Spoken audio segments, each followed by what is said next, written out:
And I'll call the roll of the board.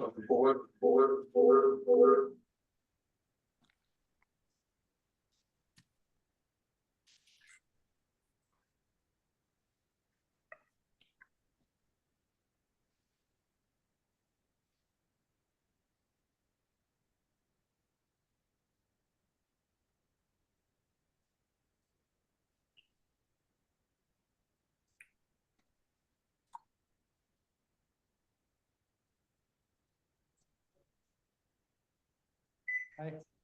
James Milton. Aye. And I'm Robert Jones and I'm here.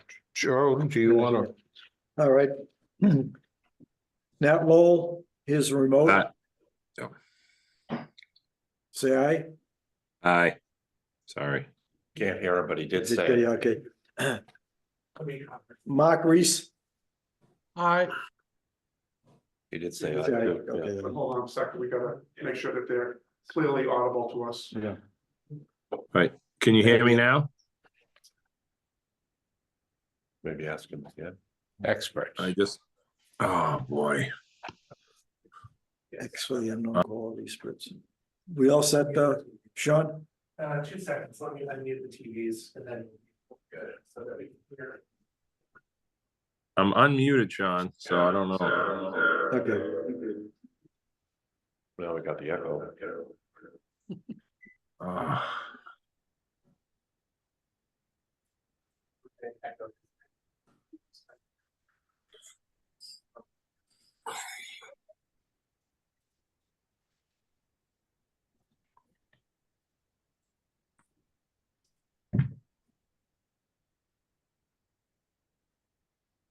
Here with us.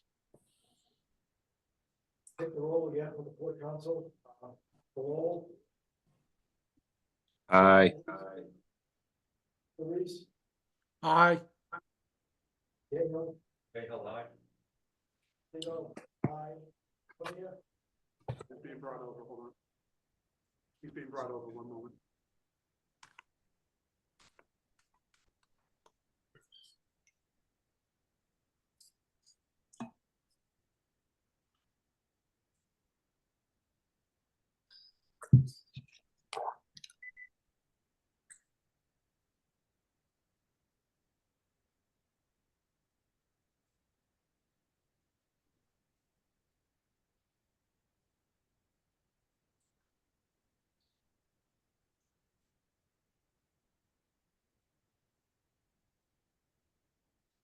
Well.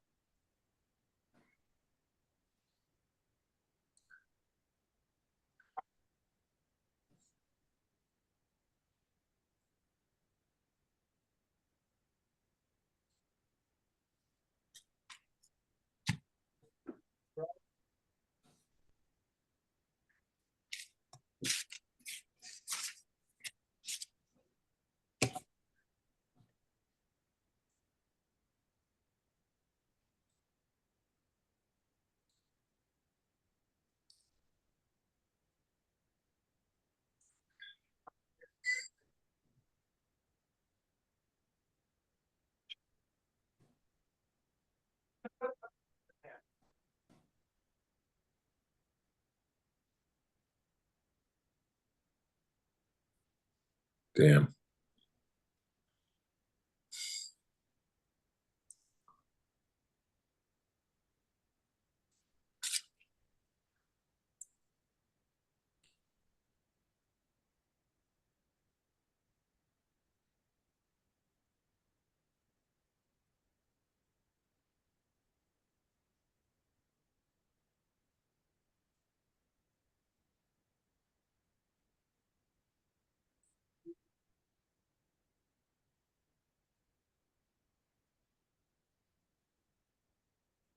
Hey, Mark or Nat, are you guys hearing anything?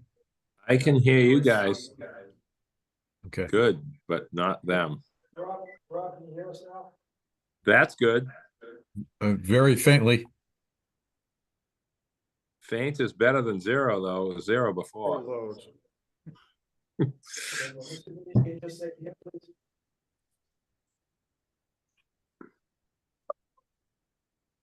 Response.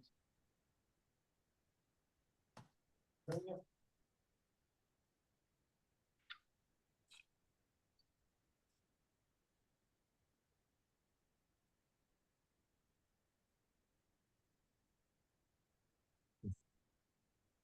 Rob, can Yeah. you hear us Now I That's can, good. that was Wow. loud and clear. loud and clear? Yep. Now we should talk into the microphones here.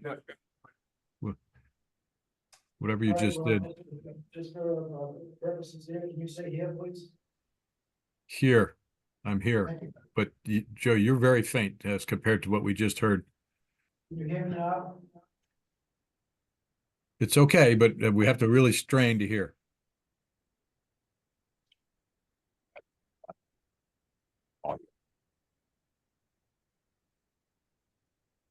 Can you hear me better now? A little bit, there was an echo.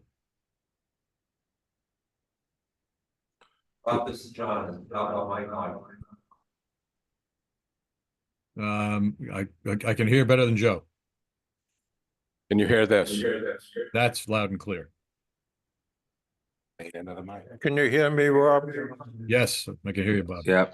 Okay, That was good. so all that are remote can hear us audibly? Can hear you Yes. especially well. If we can get Thank it, you. How about now? we can hear you, but not as good as Bob. That's unusual. Are these volumes? This volumes, I need to know. No, there's no volume in mine. It wouldn't be a meeting without these kinds of technology snafus to start out. No comment. Oh, okay, we can start. Yeah, And you're if, loud and and clear. if you cannot hear us, please raise your hand and let us know. Is that We can- agreeable? Yep, you're loud and clear. So whatever you're doing is perfect. Okay. We'll have to unmute the TV when they want to speak. Well, yeah, it's, Well, I'd like to call the meeting to order. I'm a new guy here. I thank Rob for leaving me enough on the agenda to talk about today, which may take a couple of weeks, but in any event. So this is a recording announcement. I'd like to inform everybody that Falmouth Community Television, also known as FCTV, and Sean Driscoll, the authority's communications director, are making an audio-video recording of today's meeting. Is there anyone else making an audio recording of today's meeting? If so, please identify yourself.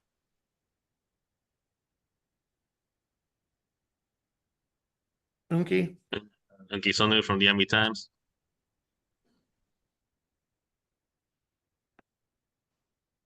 That's all I see.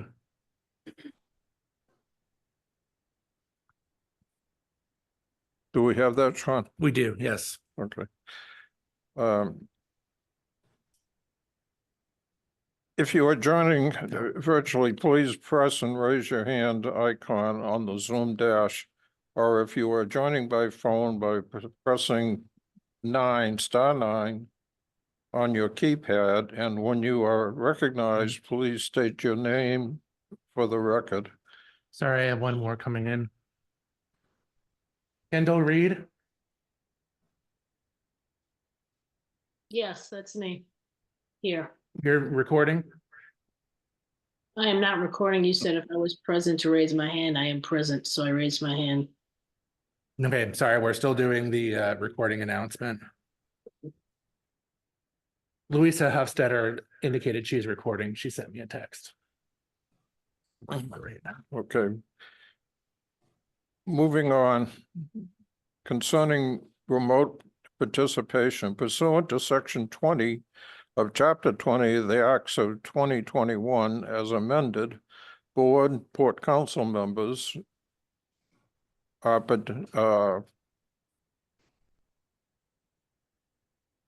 participating in today's meeting, or which would be Nat Lowell, Mark Reese, and Bob Munier. Maura will be in later, then we'll announce it at that time. And they're participating remotely in today's meeting because their physical attendance today would be unreasonably difficult. Board and Port Council members, more attorney, will be participating in the meeting later, as I mentioned. As a result, these members' remote participation in the meeting and any and all votes taken by the members today shall be by roll call. Okay. That's it. Any questions? None. Okay, I'm going to start right off with item number 1, which will be the approval of the minutes. And for the board, the Port Council, you will also participate in the approval of the minutes.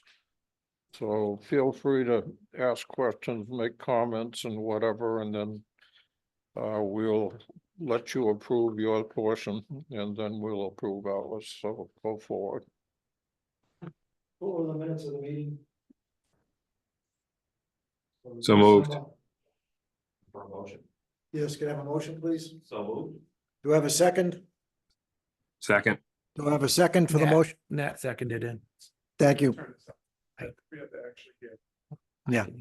I got a question. Rob has a question. Yes, Rob. Yeah, I just, you know, for some formality, I wonder if the minutes shouldn't reference that these represent the minutes of the Port Council meeting as well. Otherwise, there's no minutes of a Port Council meeting.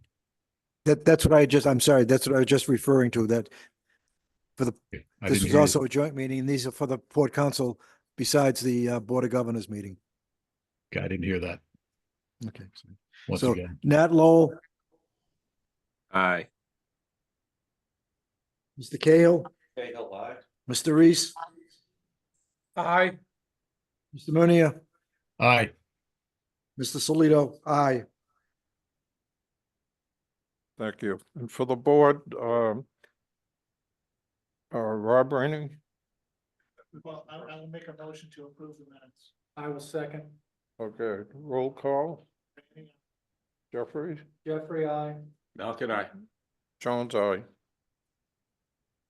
Most minutes have been approved.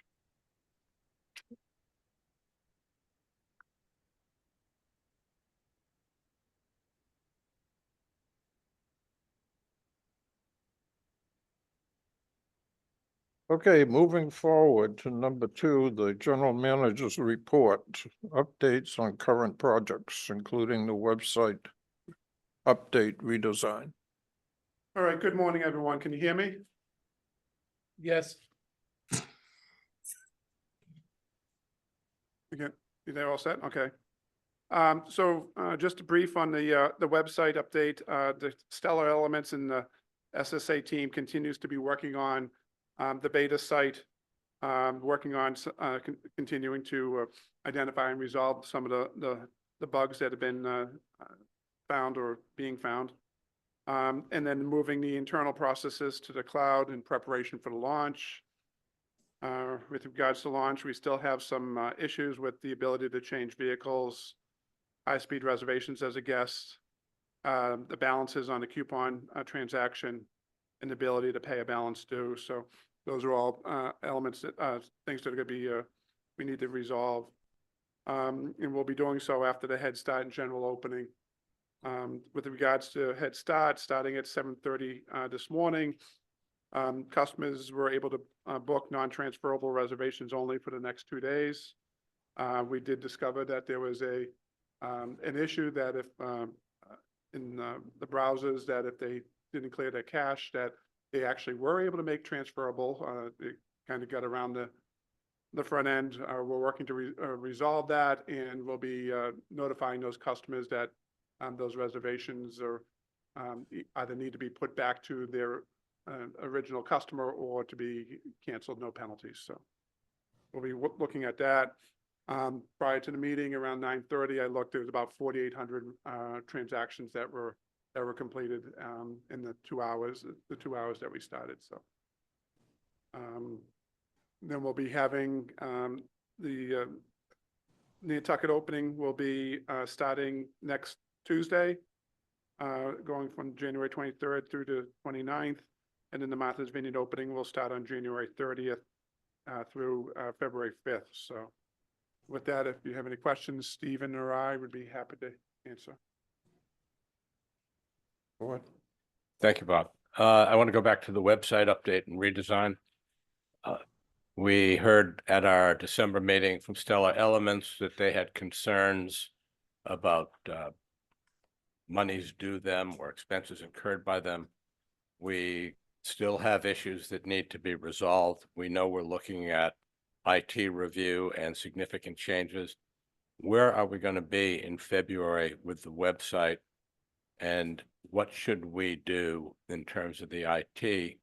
Basically, should we just hold off on the website launch? What are we going to have in February, I guess is my question. Okay, and Stephen, if you want to come up as well, so you can talk about basically, the team, the internal team has been working to make sure that we have identified all the issues that we've found, so that way they can be resolved by Stellar Elements. Activity following into February, the general opening.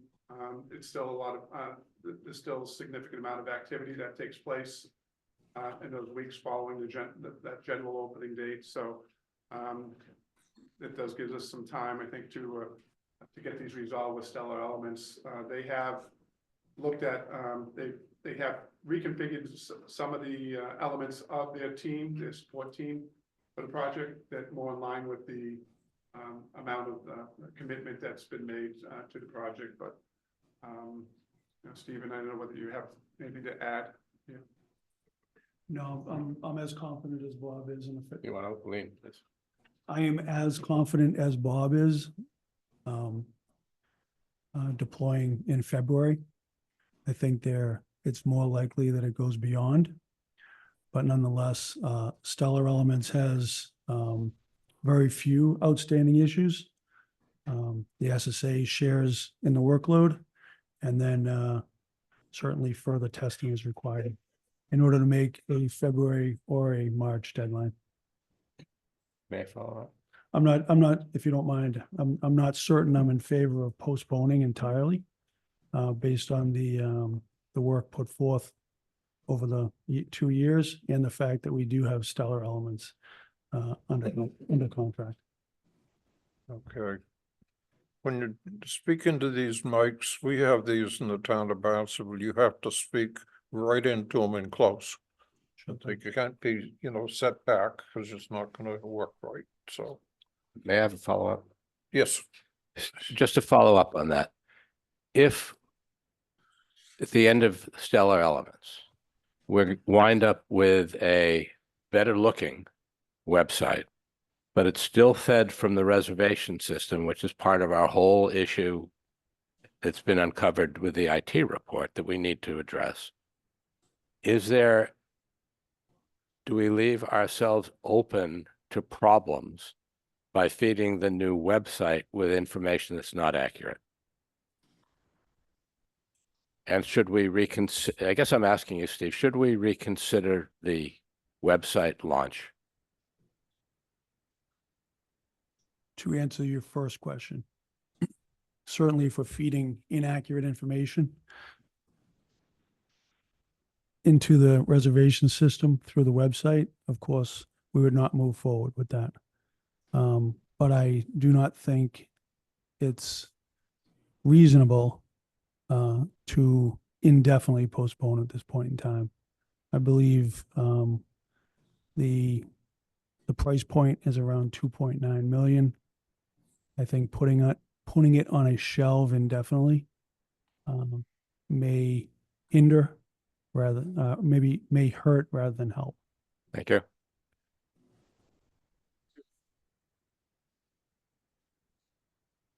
My understanding is we have 2 ongoing contracts now with Stellar Elements. The first for the website design and development, and the second to maintain that. And we're using money from the maintenance contract.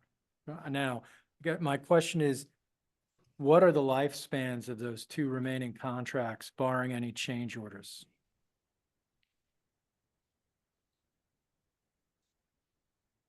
I don't think there's any revenues left on the initial contract. I believe the second contract goes through November of this year. I'm not certain of that, but I'm fairly confident in that response. And to follow up, what do you foresee as a need for outside assistance in terms of maintenance after November? Given that we launch February, March. I think I'd hold judgment until I see what byproduct of this coming year's effort produces. Thank you.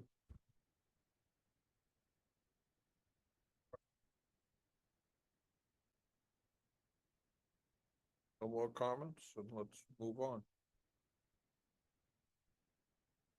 Right, so the next item we have is an update on the Winter and Barnstalls. A was online.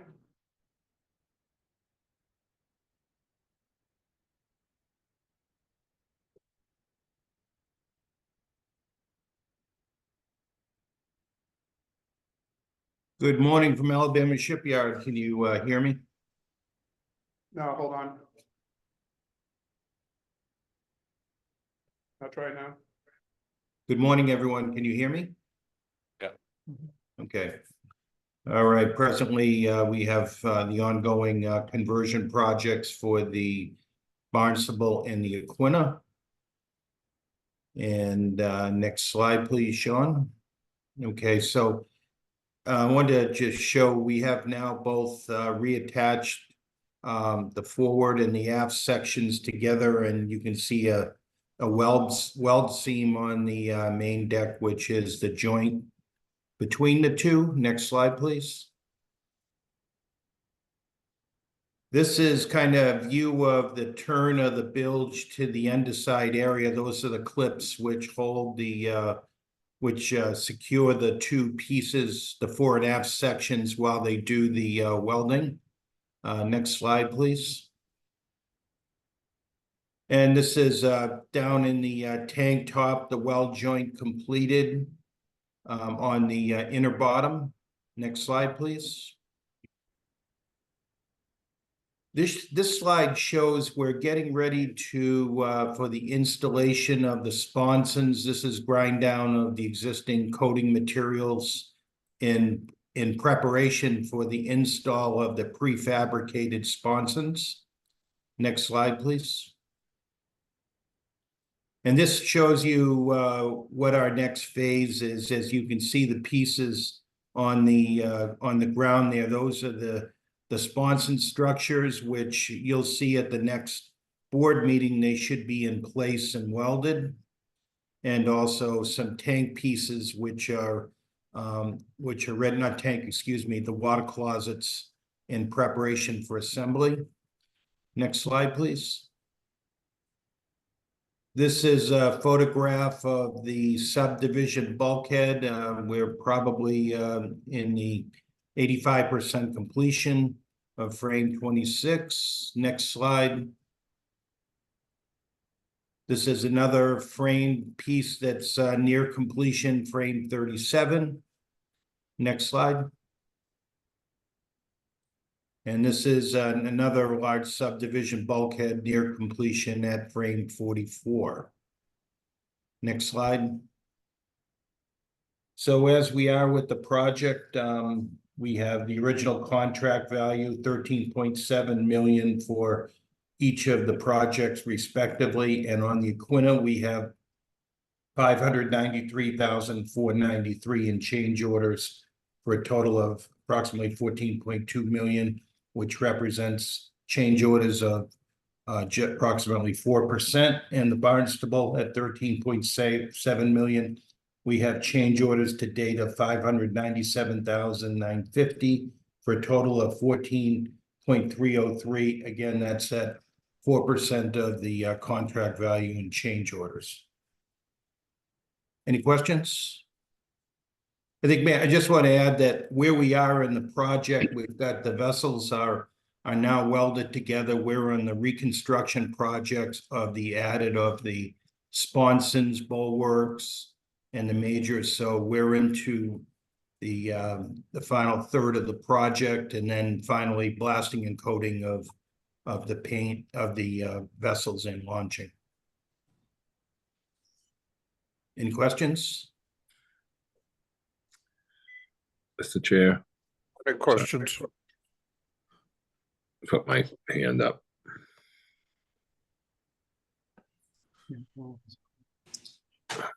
Go ahead, Nat. Just real quick, Mark, thank you so much for the details. I love seeing this. How are we proceeding with the passenger area stuff while this part of the work's going on? Just, or are we doing something later No, this is all being done. at the same time?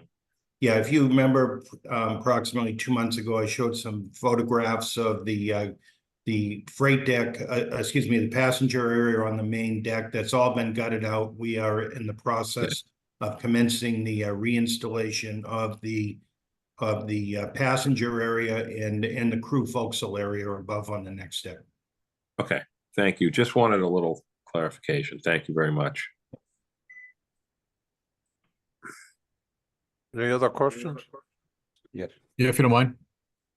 Mark, hey, it's Rob here. Looks good. I'm hoping the quality looks good. I'm hoping you feel that way. I'm curious about the schedule and how it's tracking against your original plan. Yeah, we've definitely run into issues on supply chain. Matter of fact, we had some high tensile steel for the stern extension that arrives today, and that is the last element of our supply chain of concern. We're probably right now looking at a May 17th delivery date from the yard.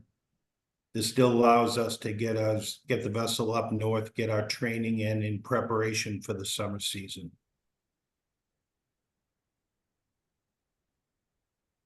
Good. Further questions? Jim? I don't know whether this is a Mark Higgins question or a Mark Adamson question. Given the date that we just heard, and given the fact that the boats have to be moved up the coast and then crews have to be trained, when do we think these boats will be in service? Because we're right up against summer. The goal is to have them in service for the beginning of the summer schedule. So when we get up here, we'll have a training plan put together for the crews. So that and we're gonna mirror what we did for the Woods Hole. We took it over in 2016. So the hope is to keep that schedule at May 17th, or even move it to the left a little if possible, so that we have the time. Will we have crews to bring them up? Presently, as we stand, we should be okay to bring the boats up with our own crews, but if the schedule slipped and we went into summer, that's where we get into the issue. Thank you. Just like to add that we do have commencing today, Jim Corbett, our lead captain, has joined, and the rest of the crews are coming in the month of January for the Barnstable, and then Aquina will be shortly in February, and their initial primary course is to develop the operation manuals for the vessels. So right now, everything is according to plan. Good, thank you. Hey, Mark, just that raises one other thought, and that's the regulatory side. Is that factored in to the steps that need to happen for you to become operational? Yes, it is. I think once we get in, we're going to have to do a stability testing. And so we've got that calculated in. All our plans are, I'll say almost all our plans are in U.S. Coast Guard Marine Safety Center for final approval. So we don't move forward with risk in regard to that. So we're all, as far as preparatory for regulatory, we're in line for the delivery. Thanks. Any further questions? None? Moving on. Thank you, Mark. Thank you. Any way we can get rid of this echo that's in here? I see Mark online, Mark Rosen. Can you go mute on Okay. that? Will that make a difference? Moving on, Bob. All right, so next item we have is an update on the strategic plan. So with us today again is Julia, Emily, and Janae from Rectillis to present the strategic plan framework draft for your consideration.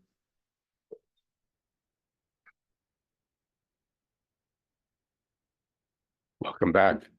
Thanks. Nice to be with you all today. Appreciate the good weather. Feels like winter. So what we want to do with you all today is kind of hopefully get you to a point where both the Port Council and the board are comfortable adopting the strategic plan, and we can really put implementation in motion. So we kind of heard when we were with you in December, you wanted a little bit more time with the materials. There was a few tweaks to some of the language. And so we're going to walk you through, you can go to the next slide. We're going to walk you through the framework, which Janae's got copies of a large document here for you. We've changed it up just a little bit from what you saw in, from what you saw in December. And I'll address that as we go by. But what we will review the kind of key statements in the outcome areas. We want the leads from the staff to talk to you about what the initiatives are. So you can kind of hear from them the things that they're poised to implement. And then we'll talk a little bit about next steps. So again, click forward 2 slides. The framework itself involves a lot of different elements. There's the vision statement, which is aspirational, kind of what you hope to be known for. There's the mission statement, which for this project, you know, we embrace the mission statement that you all spent a lot of time developing during your branding process, and that's become part of it. The values, those things that guide employee behavior, whether they're stated or not, and we went through a process of getting employee engagement, getting their input, and then working with the leadership team here to come up with the values that are part of the strategic plan. The strategic outcome areas, those are the things that you all identified as the things that must go well in order to achieve the vision. And then we move into really the nuts and bolts, the initiatives, which were informed by community engagement, staff input, board ideation, and then the KPIs, which you don't see on the one-page framework that we've distributed today, but those are the quantifiable metrics that we're working with the organization on. They're not something that you'll adopt as part of the strategic plan itself, but they are indicators that we'll be working on as part of the accountability and implementation of the overall plan. So next slide. So one of the items that we heard at the meeting in December was a change from A to the in the vision statement. And so we have made that change here. It's in red for you to see it. But otherwise, the mission and values remain unchanged. We did go back and take a look at the values to just kind of make sure that some of the concepts that you all brought up were embraced in, and I believe they were in the concept of stewardship. So we've left those unchanged. But what I want to do is pause before I move on. And if you all have any modifications or changes that you want to bring up and discuss with your colleagues, then we would be happy to give you that opportunity. And we want to get you to the point where you can approve this today. And so this would be the time, if you have any changes, that we would have that conversation for the first 3 elements. Any comment?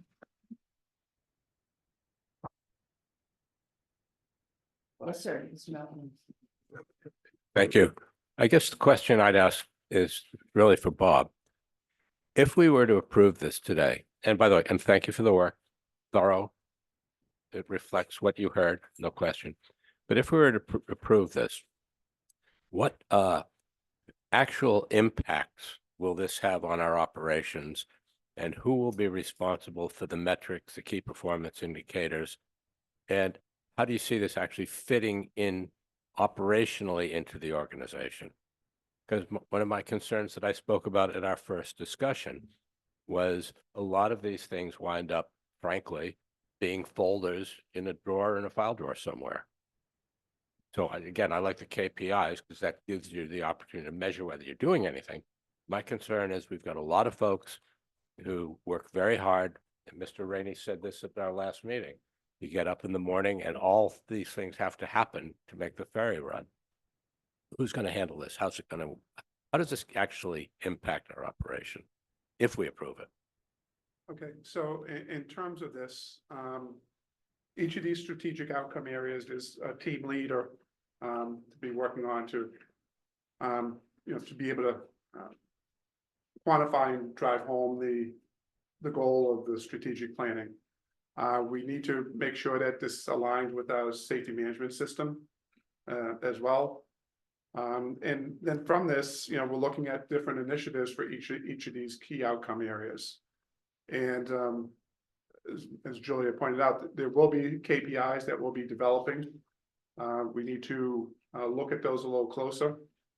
There was a draft version at the last month's meeting on that. But some of those, we need to be able to add some context to what those are. And again, how this is going to intertwine with our safety quality management system. We need to, again, make sure that we're not putting one thing out, saying that we're going in one direction and the other document saying we're going in another. So I think in terms of as we bring people into the organization, this will provide them with some insight as to the direction of what the authority is trying to accomplish, how we're trying to accomplish, how we're trying to become, good stewards of the environment with any plans that we have in terms of hybrid or whether it's electric buses, things like that. So those are all things that we'll be looking to do as we move forward with this. This isn't, the proposal that you'll see later on is for Ref Tillis to provide us support over the next year to make these develop these team leaders into just that, team leaders, and to be able to drive home the project, and also to be able to have an identifiable means, a dashboard, to be able to put these items up and so they can be judged as to how well we're doing. Peter.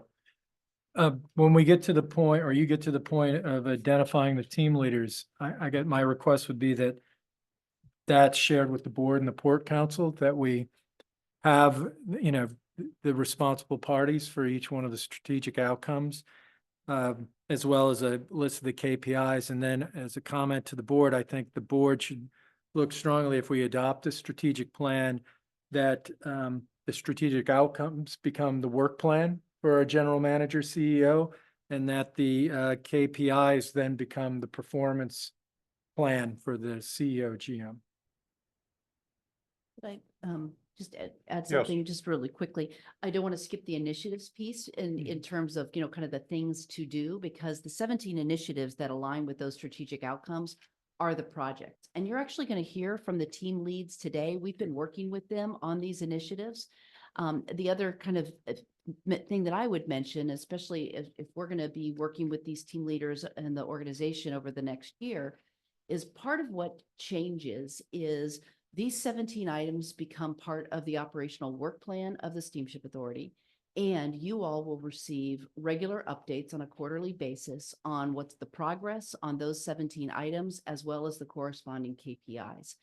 Those will all be part of the dashboard. And our plan is to kind of walk you through that a little bit today and give you some screenshots of what the dashboard is going to look like, just to give you a sense of what you can expect will be different for you as board members and Port Council members in the new year. So I guess my follow-up is this. We've just gone through a couple of horrific weeks of weather and scheduling and staffing that's impacted everybody. In your experience, when you make these team leaders, given that everybody here already has a full-time job that's multiple hours, do we hire additional people to become these team leaders? Or where do we get the workspace and mind space from the existing staff? Yeah. So an organizational capacity is kind of how I frame, what do you have the capacity to do the work? Because what ultimately will get done is what there's the will to do on the board, and then what there's the capacity to do organizationally. we have been working with members of the senior leadership team to develop the team leaders. And what is revealed during implementation and as we develop work plans could include staffing needs that we don't know of right now. We are not in a position to say you need 3 new staff people in order to accomplish this work. But it may very well be that there are some places where additional staff might become necessary, and that would come to you through your regular process. The work of the strategic plan, I think kind of worst case scenario is someone sees it as one more thing to do, as opposed to what you all have said are the most important things to do over the next period of years. And so aligning these initiatives and integrating them into the work plan of the daily work of the organization is part of what we will be working on. All 17 don't become #1 priority for these good folks to do starting tomorrow, but how do they integrate with their work plan? How long will it take to accomplish it? Those are the types of conversations that we will be having with them when we put these into an actual work plan and say, what's it look like? What resources do you need? Who's going to do the work? And that's where resource needs could be identified. It may have a longer implementation horizon than anybody likes, and we can talk about what those implications are. But that really becomes the work of implementation. Thank you. I just look at this as extremely confusing and putting it all together. And to get, the leaders and what their charge is and how that charge is disseminated out to them. And it just seems like if you just took one of these things and said, okay, expand on it and develop it and things, where would they go? What would their next step be? What would their next questions be? What would the next questions of the board be? And I'm not sure that the entire board, I can speak for myself, is totally familiar with this approach. And I know this is, perhaps the state of the art in business and development and things like that, but we're moving into this space here. And we need, I think a lot of help in doing that.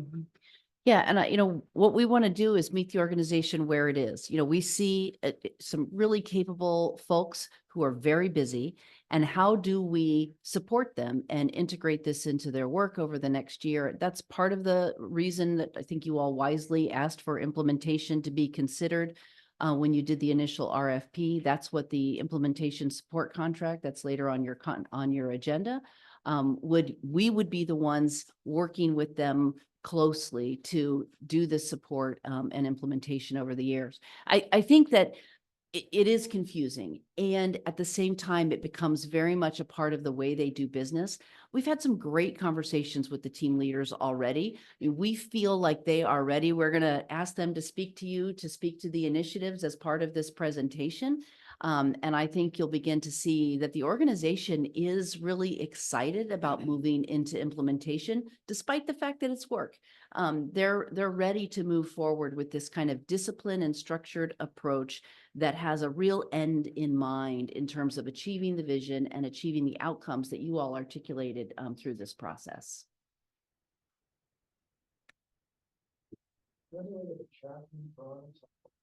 Once it gets implemented, so we see coming down how it works. Yeah. And maybe, would it be helpful for us to just go ahead and get to let you hear from the team leaders? Let us show you what the implementation templates even look like, because there will be a dashboard that'll be available for you all to see online, and there'll be a regular reporting structure that has graphs and charts and words and all the things that I think will make it understandable for everyone. Middle management. I'm sorry. You're good.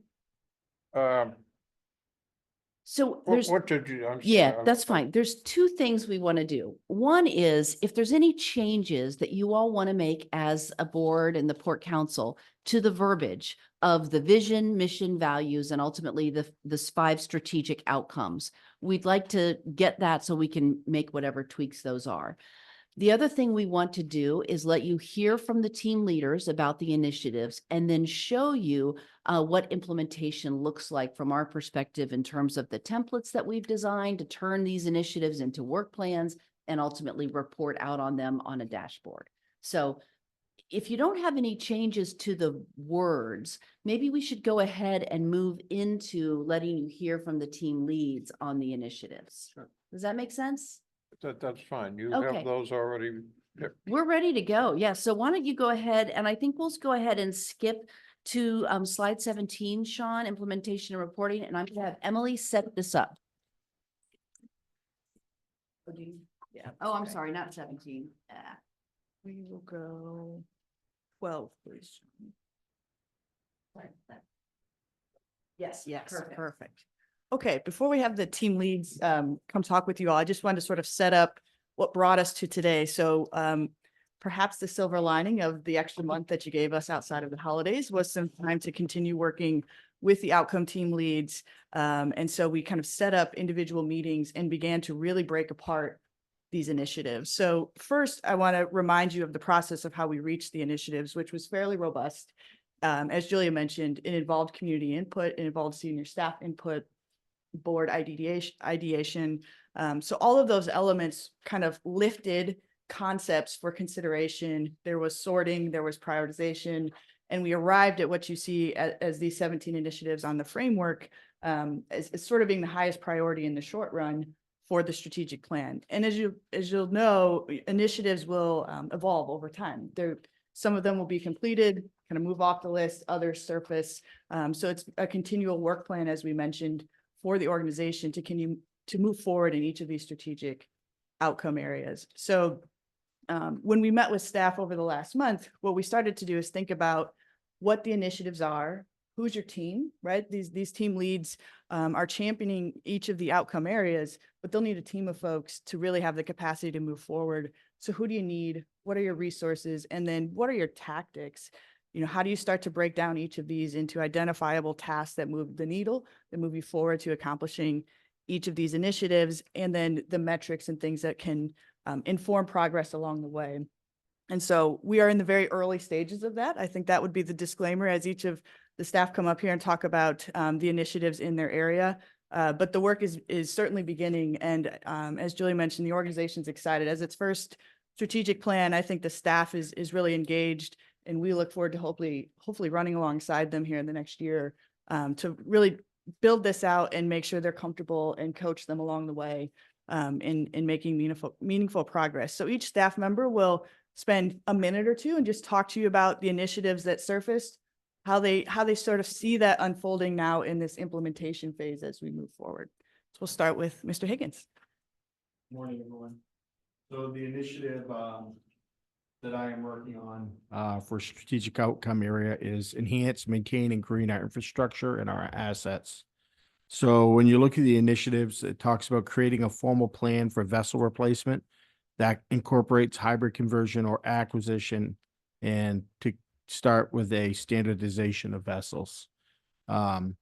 So in looking at that alone, we have a useful life functional obsolescence report from 2022 that we can use as a baseline for that to see where we're going in the timeline.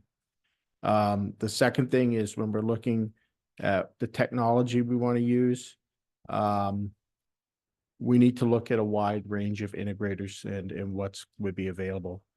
And for the third, when we were looking at standardization of vessels, we were looking at a Woods Hole platform that then could be hybrid. We could put hybrid propulsion on board so that we would have a standard hull form going forward. And then later on, when we go through capital budget, you'll see the timeline that we're looking at for the first two vessels there. What's important here is that there are several different avenues to look at as we move forward. I know some people talk about solid state or ammonia, methane. Most of those technologies are a decade off. Really, right now, electrification is probably the most widely available to move forward. in building a hybrid vessels for these routes. So you'll see number 2 was acquire new vessels. I would reword that and say build new vessels. And when we're looking at what we're doing from a steamship wide view, we need to look at things like having a facilities master plan going forward. Right now we have bus garages, we have all kinds of properties all over the place, to look at how we view that going forward. Is there any way for us to move everything into one area and to have those operations be more efficient, using less gas to do things, and to reduce our greenhouse gas footprint through that as well. And as well, when we build facilities, we would look for them to be LEED and to be net zero going forward. And I think overarching, I've looked at what a couple of other ferry services have done. And I think what we really need to have at the top of this as an initiative would be like an energy plan, an energy, Washington State Ferries, it's called the Energy Performance Plan. Something that would, everything here would be under that umbrella. And the goal is to get to where we need to be in 2030, 2040, and 2050 as far as greenhouse gas emissions. So that's just a little, but the biggest thing is the vessels. We burn 3.5 million gallons of diesel a year. That's by and far the biggest emitter from the Steamship Authority. If you look, we burn about between 50 and 60,000 gallons of diesel for the buses, and another 10,000 for the vehicles. And then if you consider what all of our properties are using as far in producing as far as greenhouse gas emissions, the far majority would be from the vessels. So to me, that has to be a priority at what we look at going forward. And talking about KPIs, we've had a lot of discussions. One that I feel should be at the top of the list and will be at the top of the list would be reduction of greenhouse gas emissions based on the 1990 levels, and that we have to develop a baseline for that. All right, I thank think I you. took more than a minute. We'll move on to the next.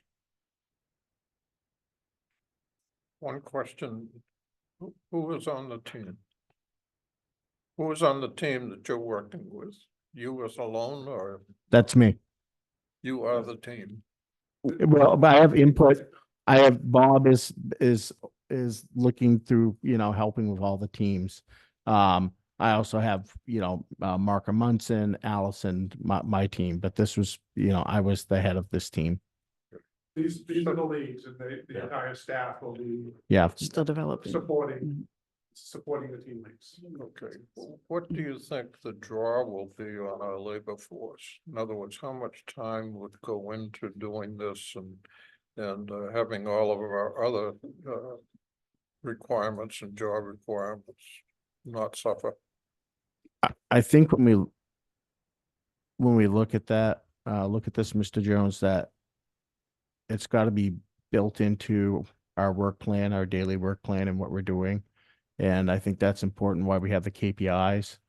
I agree with what Mr. Malkin said, that a lot of times strategic reports wind up in a fancy 3-ring binder on somebody's shelf. But I think with what we have here and how it's structured, it's got to be part of the workflow. It's almost like with our safety management system. It's got to be part of the way that we do business going forward. And it's going to have to be built into the number of hours we work and how we view things. And I this is a pretty, to me, standard way of doing business. It's what I did in Maine and before, to use a strategic plan to set, so per se, the direction of the organization and how we get there. What do we look like in 5 years, 10 years, 15 years? And that we have a plan that's, to me, something that's malleable and that can be changed over time. Maybe this plan isn't exactly what we need in 10 years, but that's the beauty of this, is that we can go in and to make changes as we go to reflect the organization. I'm a strong believer in having a strategic plan. I think if you don't have a plan, you know, I always use, you know, you always have to have a plan and you have to have a contingency. Because when you hit the beach, things may not be the same as what you planned for, but you have to have a contingency. And I think that helps set us up for the long term to actually say, here's who we are, what we want to do, and how we're going to accomplish it. Well, you're giving me more confidence. Mr. Chairman? I'm a big believer in this. I think it's one of the most important things that we have to do as an organization. And then, you know, as we talk about the initiatives and then the KPIs, that's the work. I think a lot of people thought, hey, at the end of the year, we'll have a strategic plan and, you know, we're done. We're not done. This is the beginning, and there's a lot of work that needs to be done. You know, if you talk about having like an energy performance plan, a facilities master plan, vessel replacement plan, working with different integrators to figure out what technology you want to use on vessels, it's a lot of work. Wonderful. Thank you. You're welcome. We can. All right. I have a question, Mr. Allison Chairman. and Charlie next. Oh, Mr. Chairman, can you hear me? Yeah, Mark, Mr. Reese has his hand up. Well, Mr. Reese has his on the Zoom. okay, Mr. Reeves. Yes, can you hear me? Yes. Kelly? Yeah. If we could go back to the last, to the earlier slide.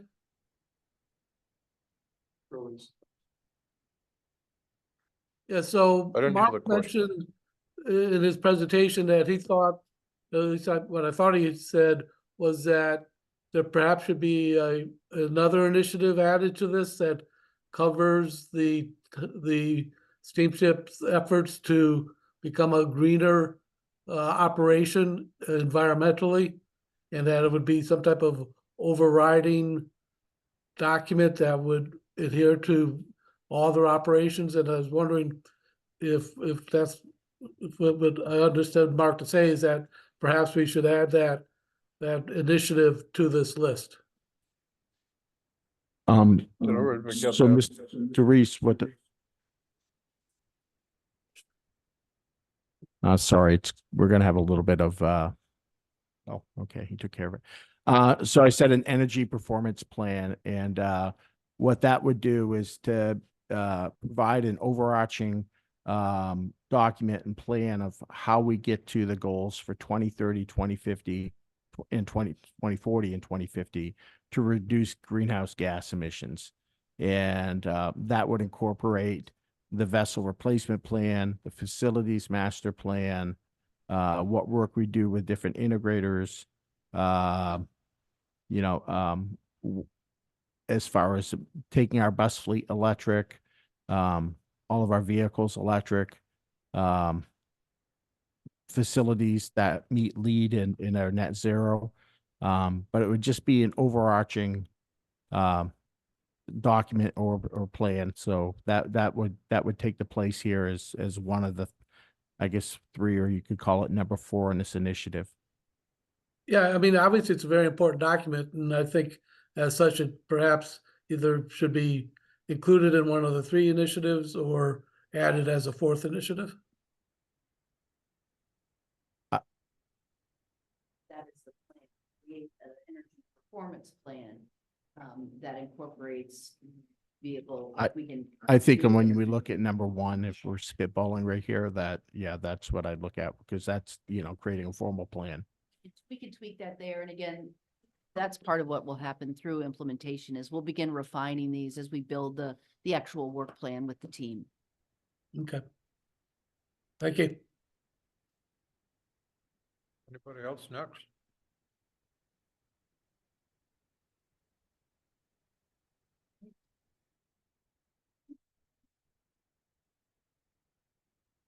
Co-leaders, Charlie and Allison. Let's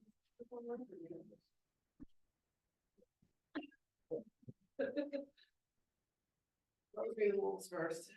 Hello, Charlie.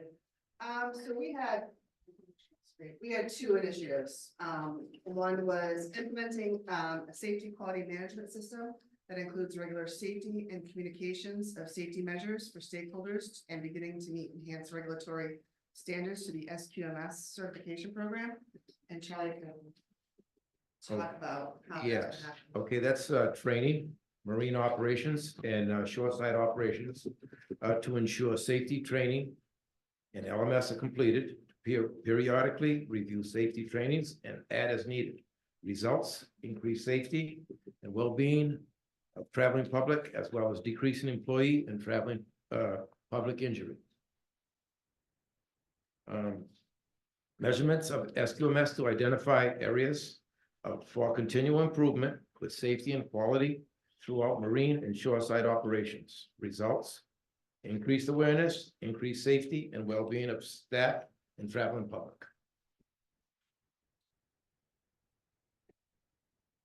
All right, the second initiative was to upgrade the website to improve scheduling experience and access to information, including the mobile friendly features. Some of the tactics that we're gonna work on is the customer feedback on the beta site. We've used the different situations that customers came across, different ideas, problems that they had to try to build a better website. Try to work on getting more up-to-date cancellations and delays into the systems for our traveling public so they can better plan their trips, and working on a more user-friendly mobile app that will display more than just the schedule time, so they'll be able to book, change, or cancel reservations from their phone as opposed to having to log on to a website.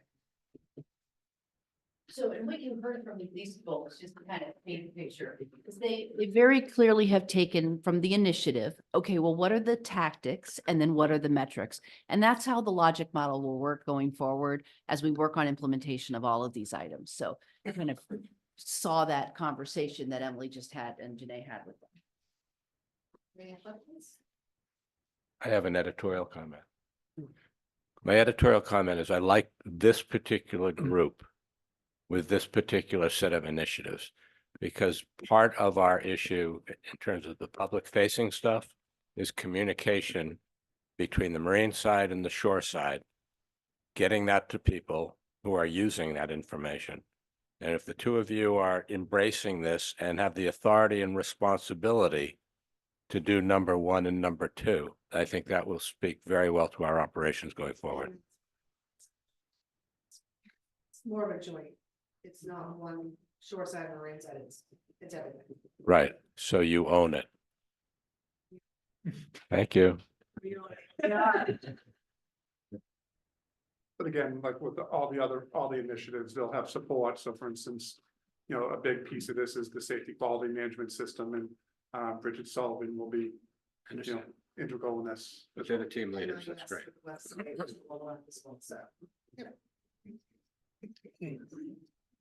All right. Janice. All right. Thank you. May the first be with you. Janice.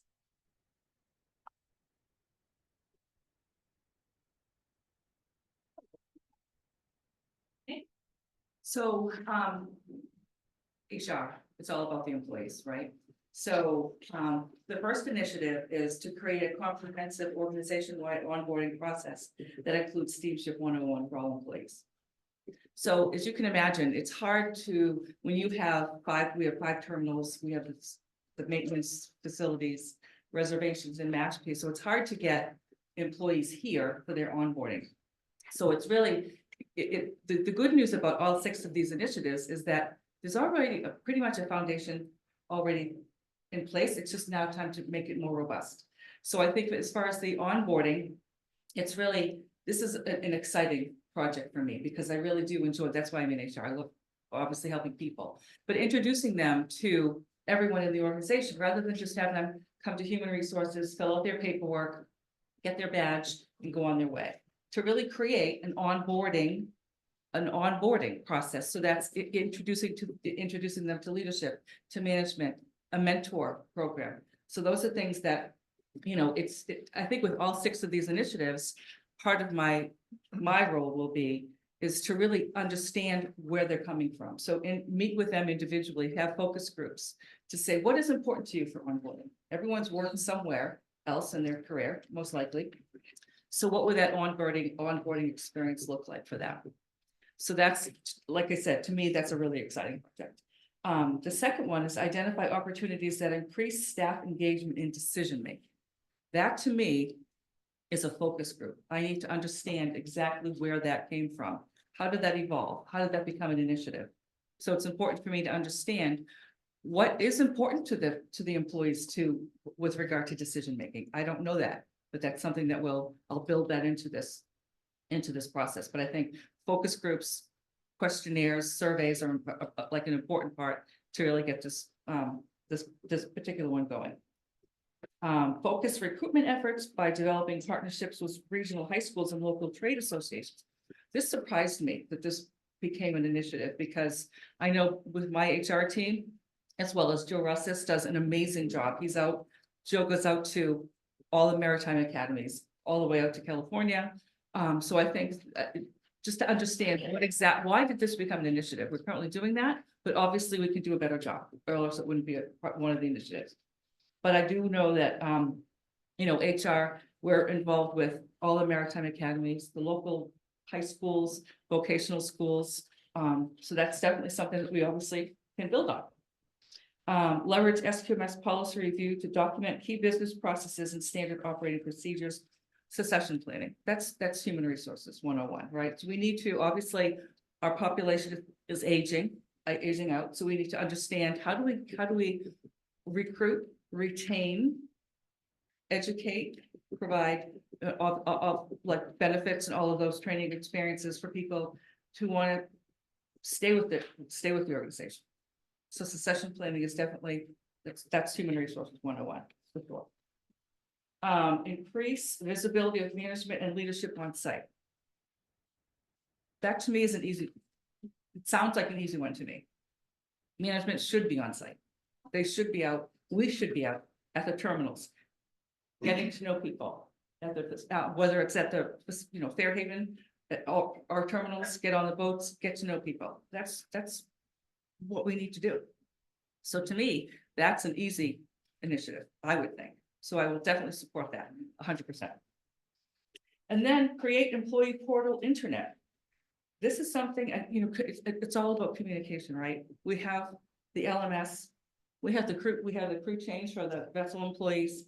We have our internet, but how do we get, what does that mean to people? What exactly are they looking for?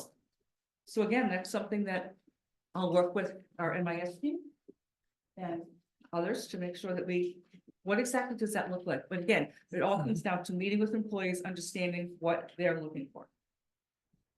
So that's what I have. Any questions? Thank you. Thank you.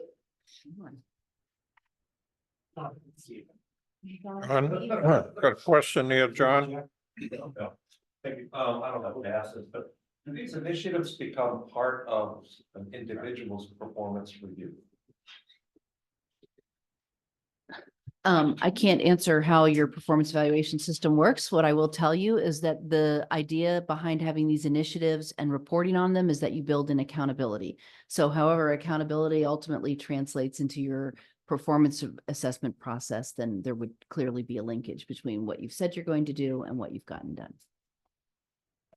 So is the plan within the Steamship Authority is to tie some of these initiatives to a performance review? I don't know who answered that. So as part of the annual employee review, there is a special projects, and this would fall into that. How, these are the team leads they have, how do they, and it won't just be the team leads, there'll also be the rest of the staff and how they're able to support the team leads on these additional different initiatives, but it's an element of the review. I guess my follow-up, and this is probably to you guys. My experience has been, and tell me if I'm wrong, this works if the team leads have the responsibility and the authority to make these things happen. Is that correct? Yes. Okay, that's an issue. In many instances. Yeah. Okay. Moving on. Sean and Stephen?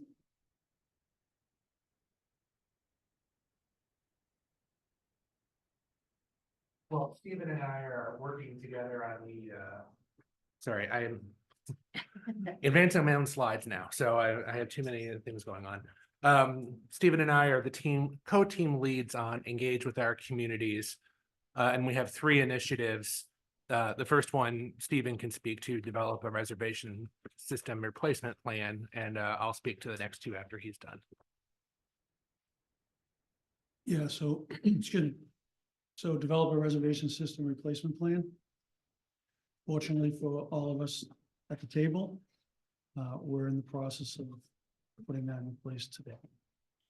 There are 5 distinct tasks associated with the plan, starting with assessment, plan, a bridge program, a bridge reservation system, I should say, RFP, and then a decision from the organization as to whether we stay with the bridge program or go out of house to a SaaS product. Fortunately for us, and by the way, I'm going to make this brief because I don't want to steal any of Tom and his staff's thunder. But I think we're fortunate in the fact that the assessment, which is task number 1, is already done. It's already paved a path forward. Secondary to that would be the planning stage, which would gather business rules, use case scenarios, cost estimates, and time estimates. The bridge program, as you all know, the vendor who provides the reservation system today will be leaving the market in a 2-year period of time. So time is not on our not on our side. So the sooner we start the bridge program, the better, because there's a good possibility we may rely on that beyond the point in which the vendor has retired. Thirdly, once the business rules and the use case scenarios are identified, which is estimated 8-month process, there will be an RFP created that we can advertise to the market leaders. And then what we will do is we'll get demonstrations, shortlist, have conversations, and finally a selection as to whether the bridge program has done its job and we stay in-house or the market is a better choice. Any questions, please feel free. How does number 1 fit into our Gibeus IT efforts? It's perfectly in line with, it's precisely where Bill Tom and his staff is leading us. We, as a result of his effort, he's identified shortcomings within the organization, resource contentions, complexities internal to the organization, to the reservation system, and as a result of his effort, soon to be a 5 or 10-year plan. Thank you. I just want to point out, one of the things with the strategic plan, it's not all new stuff, right? This is important initiatives like the Gibeus project, the assessment that's been going on, working it into the fabric of the organization. Emily and Tom had a chance to talk as we were moving towards this to make sure there was good alignment. So we've worked really hard with your team to make sure that this is logical and aligned with important operational elements. If I may, I just want to add one additional thing. Governance is most important here. As you can determine, a number of these tasks involve IT.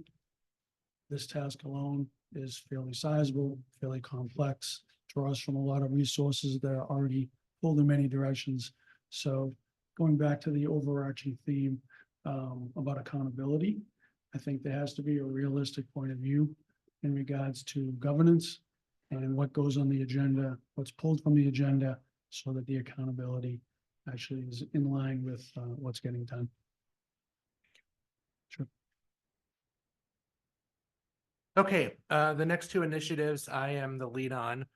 The second under this category is to identify gaps and improve real-time communication through design and development of a user-centric communication approach for the traveling customer, communities, and employees. Very similar to what Allison and Charlie were talking about. So a lot of these initiatives butt up against each other and have some overlap.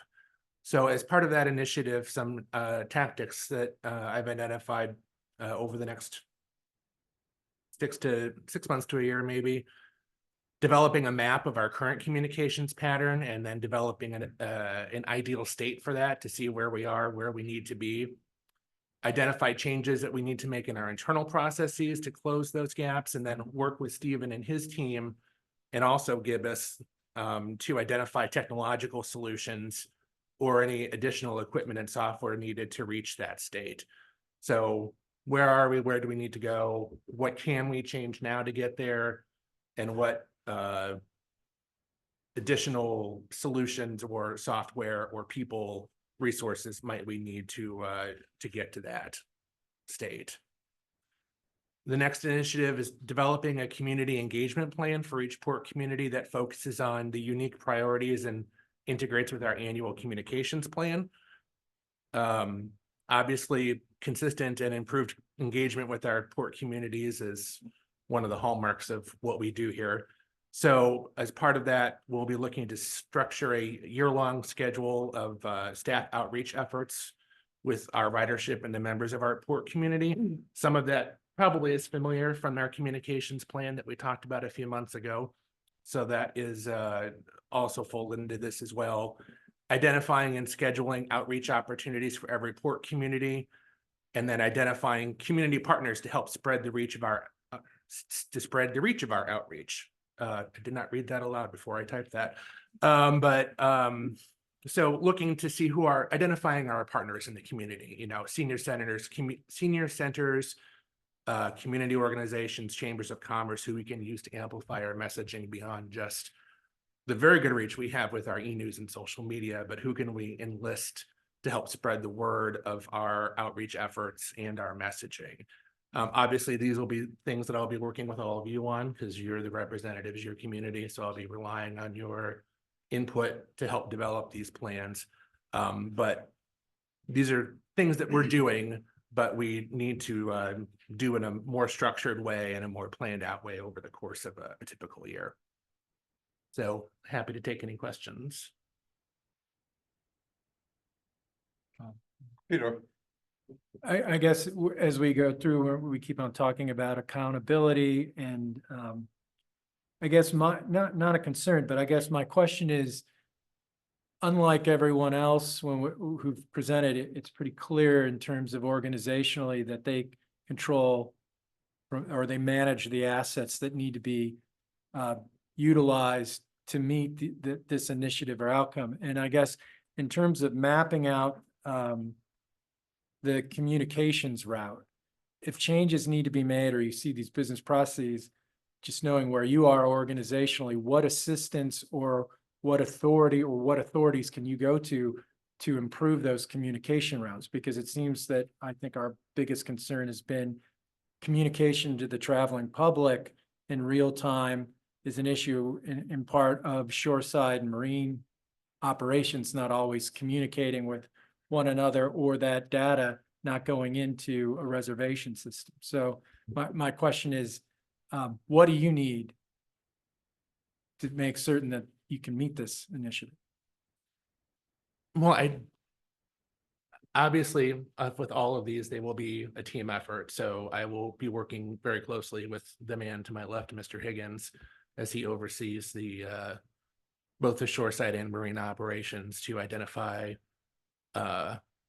where we need to make changes. So I'll be the idea guy and he'll be the hammer, I suppose. But it will depend. And I mean, I think that is part of why the processes and the technology are so closely intertwined. There may be technology that can take some of the human element out of a lot of what our pain points are. So the mapping will look to see where those gaps are. Is that a gap that can be filled in with the change in process, or is it a gap that is better filled in with the technological thing? And that's where Stephen will also come in. So you're right in that it's unique that all of this is not necessarily within my bailiwick, but that's where working jointly with other managers will be, and then ultimately it will be up to Bob to say yes and push these through, as it will be for all of them.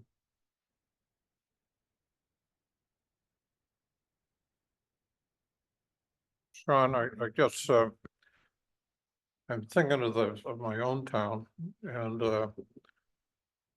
what has happened, to interact with the community and things like that. It's really been, the member of the board, not the steamship authority per se. And I'm just wondering what type of interaction, the authority, as a whole would approach to the town on. I mean, first of all, you gotta understand the town, and the only way you're gonna understand the town is through the board member that serves that town. And I found,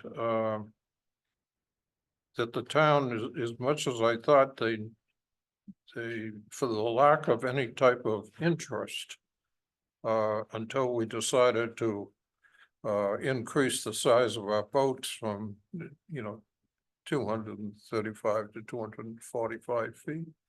Then we got some activity. But over the years ago, and I'm going back 20 years and things like that, there was a lot of discontent amongst the towns between each other. And that had more or less dissipated, I think, because of, I will perhaps give the port council a little credit in that, because that had more people within the town, and the council worked very well together. But it was really confusing for a number of years, and I can document that.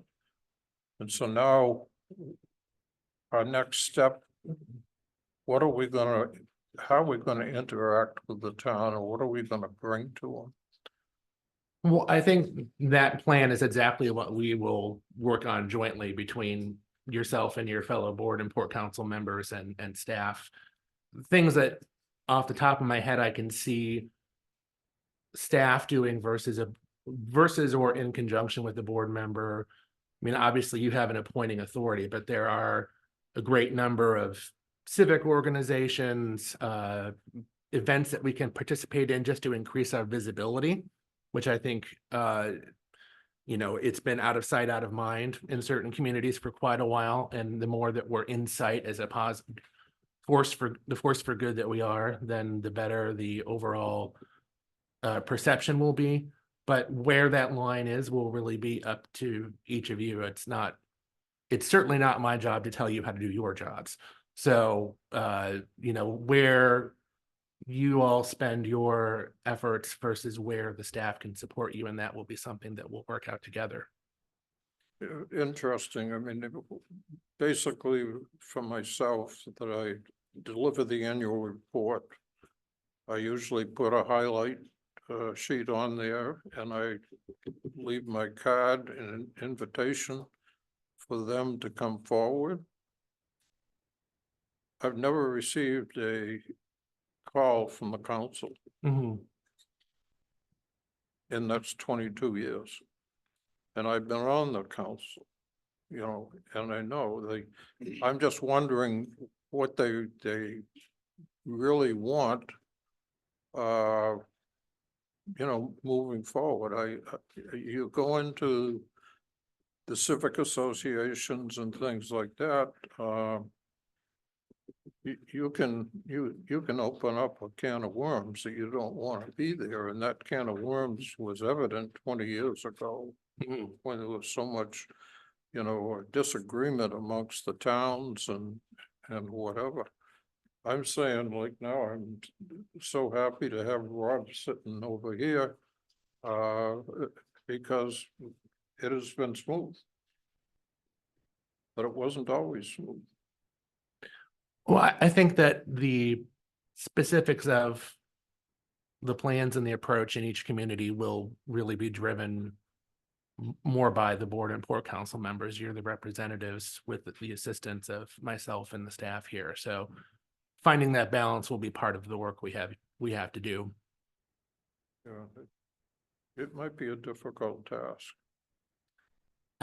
Yes. I will say yes. Well, It will be a challenge. In when you certain, get into a situation, there are people who do not like us. And I've how heard. you bring them over is hard, because this interaction takes place with two parties, ourselves and the public. So I wish you luck. Thank you. I think that's a job that the council can be very active in, because we are active in our communities. Mhm. I know Mr. Malcolm reports to the county commissioners, I report to the board of selectmen in Oak Bluffs, and as John does in Tisbury. So more than happy to, offer my services, and all of us from the port council to Thank you. facilitate this. Good. Thank you. We are actually ambassadors, Yeah, that's. and should be. Tag is that's why we put on raincoats when they. Okay, we have one more. Mr. Rozum? So, as just pointed out there, my initiatives that would really rely on the other four we've just talked about, especially the IT and the first one, the enhanced maintain.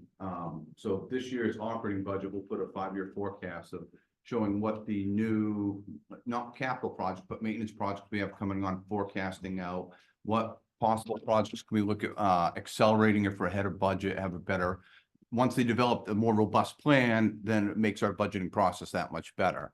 Our budgeting process, just like the communications, is only as good as the data we're giving, and we'll have to be working with all these department heads very closely to make sure they have the financial support to get their initiatives done.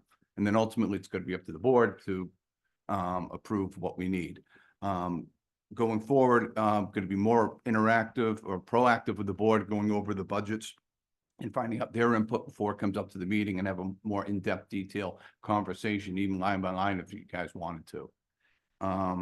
Identifying technology investments and create efficiencies. Again, we're going to be working with the department heads on that. As Janice mentioned, the portal, our new accounting system will have an ESS, employee self-service portal. What could we put in there for employees, for example?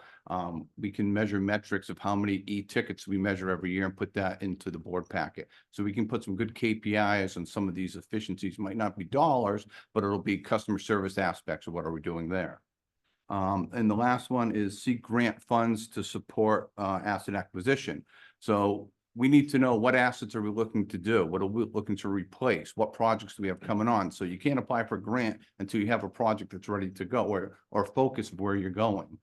So working with the department heads and the other key leaders, then we'll make the grant application process better. We've hired a new grant administrator, Caroline Muldoon, who's here in the audience today. I think she's met most of you today, and I'll finish the introductions after the meeting. But that's a big help, having someone who's just dedicated to eat, sleep grants. So that'll help. Some of the KPIs we'll have, for instance, on looking at the capital expenditures. Every month we get the change order report. We'll do that, but not every project is in the same category. So if I'm buying a bus, my percentage overage should be a lot lower than if I'm doing a marine project or an IT project, in fairness. So one KPI will not fit the whole gamut. We'll look at the operating expenses compared to budget, but that's really going to fall on the budget that the department head gave us. So it's up to them to give us good information to give a forecast. And it's not only being not too high or too low. So if you have a budget number that's too high from what the project is, that might kick something else from being done. And then today we'll see the 10-year forecast on the capital budget today. And so that and the operating budget, they both intertwine with each other. So there's only so much funds generating into the capital budget as what the operating budget does. So I know we're running long, and so I was trying to be quick. So I apologize if anyone has any questions. Well, that's okay. Next. All right.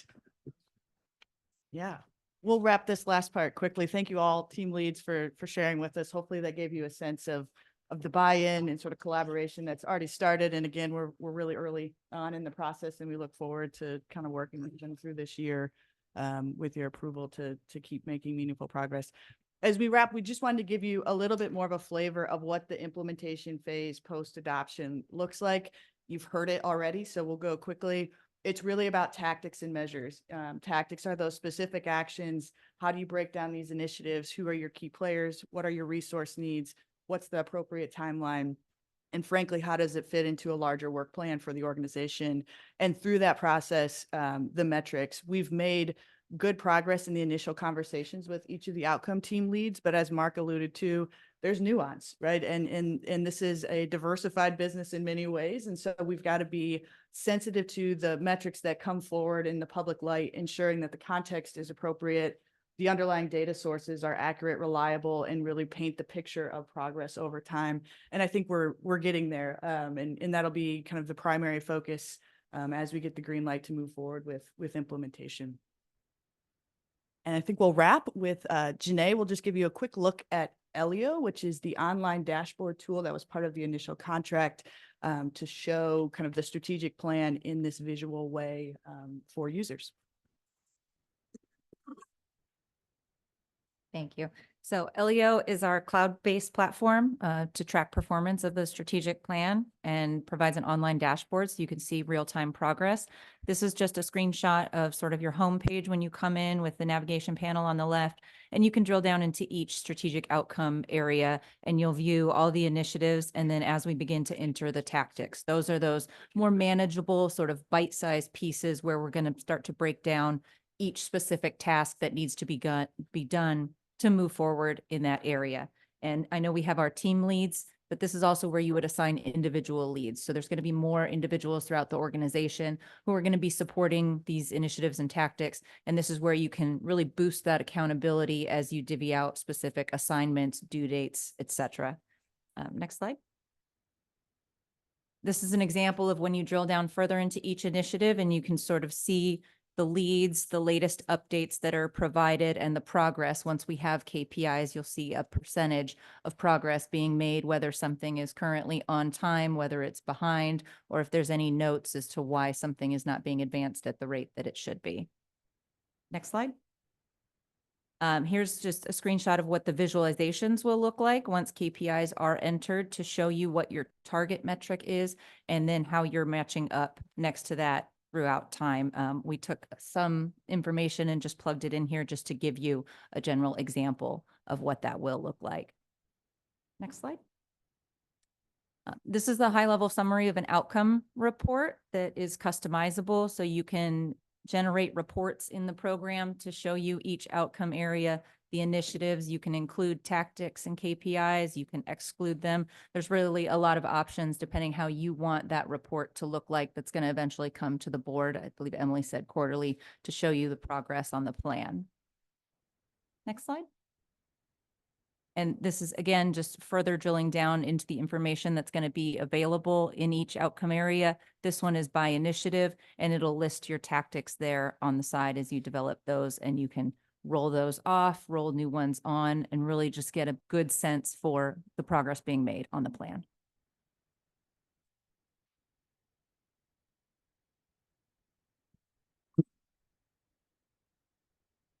What we want to hopefully is get you to a point where you're comfortable adopting the framework. So just kind of at a broad level, the 5 outcome areas, the vision, the mission, the values, and then know that the 17 initiatives that have been identified is what's up first. Those are the things that the organization will be working on.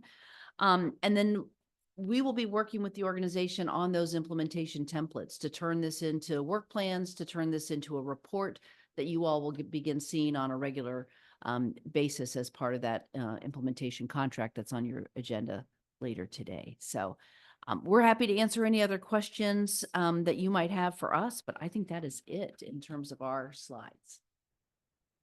How much time will you be devoting, to putting this together? I mean, weekly, monthly? So it's kind of the plan for us is at the beginning, it's a little bit more intense, more regular meetings with the teams to get to that first quarterly update. So there it's probably every 2 weeks, getting to the quarterly update. Then it goes to monthly, kind of over the course of the year. What we want to do is build the organizational capacity so that next year at this time, you don't need to hear from us. You'll hear from your staff.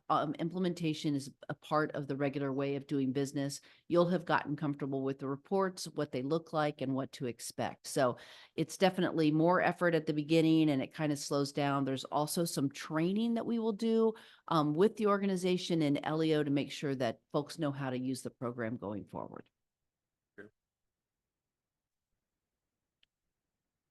Anything else? Are we, Are you looking for, go ahead, please. no, are you looking for an endorsement of this? Yes, it'd be helpful if the port council and then the board, whether they could vote to adopt the strategic outcome areas and initiatives. Okay, starting with the port council, entertain a motion. I feel a little uncomfortable adopting this. I mean, unfortunately, I'm remote. So the documents that were distributed today, I haven't been able to look at. So I feel a little uncomfortable voting to approve something that I haven't actually seen directly. So obviously, if the Port Council wants to move ahead, that's fine, but I just want to raise my concern about voting on such an important document without actually seeing the entire document.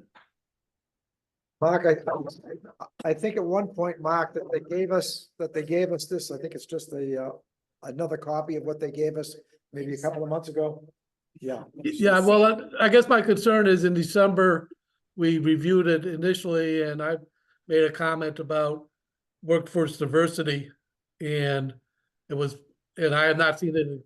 I hope it's included in the revised document, but I haven't seen it yet, so. Perhaps we can find that out. Yeah. Mr. Reese, you had mentioned the diversity comment. So what you would be approving today in the success statement still maintains the language around increasing diversity within the Invest in Our Employees strategic outcome area. The other place that you had mentioned is KPIs or metrics tied to progress in that space, which we're not asking for your approval today. That's the piece that we're still continuing to work on with staff and would bring it to you at a later time with a metric tied to tracking diversity. Okay. I suppose one of the problems is how do we form this motion? Basically to adopt the draft framework of the strategic plan is the way it reads. So moved. Do I have a second? Second. Mr. Lowell, Aye. Mr. Cahill, Cahill, aye. Mr. Reese, Abstain. Mr. Bernier, Aye. Mr. Solito, aye.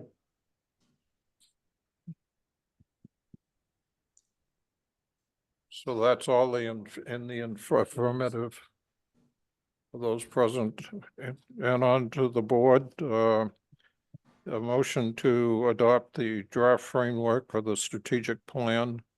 Could I get a motion to that effect? I'll make that motion. Thank you. I'll second that. Second. Before we vote, though, I have a question. Well, okay. Yeah. Let's get it on the floor first. Oh, Peter? Rob. I seconded it. He seconded. You seconded it. Okay. Discussion. Okay, here's discussion. At the risk of sounding skeptical from my experience in life, these things are only effective when it's completely supported by management and staff. So I guess the question I have for you, Bob, is are you supportive in giving the team leaders the authority and responsibility that they need to help the organization do this? Yes, each of them will have the ability to run with the project in their lead. Obviously, if there's any financial impacts, they'll have to be, of course, addressed as a global element of that. So. Thank you. That's all I did. Okay. Just Peter, discussion. Just a quick question. I know that we're, at this point, we're adopting the strategic plan frameworks, the vote. I see later we have a procurement question as to continuing on. I just want to, are you able, and I'm not saying my opinion on one or the other on the procurement, but if we approve this, do you need us then to approve the procurement that you're seeking down the road? Or will we fail in a strategic plan adoption if we don't continue with our procurement of their services? The staff is recommending that the ongoing support be approved by the board, so that way this doesn't become a project that just languishes. I'm supportive of that. I just want to make it clear that the board is voting not only to adopt the strategic plan, but we have to commit resources to implementing that strategic plan later in the meeting. Any further discussion?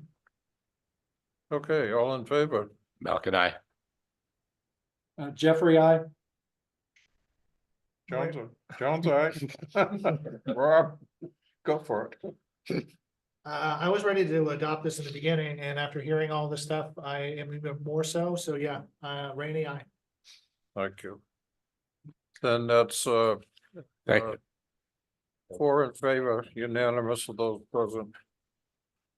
Moving on. Most deserving of a clap.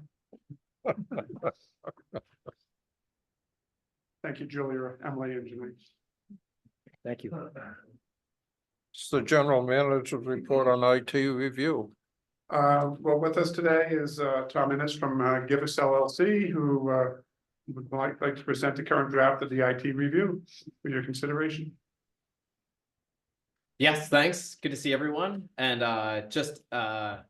I'm also joined by my colleagues, Bruni Estebanas and Leo Johannes. So they're a huge part of the team and the effort that went into this. And so just to be clear, this has really been a team effort, and also working with the rest of the MIS team and the leadership team. So what we wanted to do today was the last time we had talked about the applications and the organization in large part. So this time around, on the next slide, we wanted to share a bit more on the draft report that was delivered and focus specifically on the governance and some areas around network and security that we touched on lightly in the last time, but wanted to just go a bit further into what we're seeing and where the need is. So, similar to renovating a house, it's really, if you've ever done a renovation, it's really fun to talk about like where the furniture is going to go and what the colors are going to be and what kind of cabinets you're going to get for the kitchen or the bathroom, right? Those are the fun things to talk about. You also need to talk about the plumbing. So we want to spend a little bit of time talking about the plumbing on the next slide.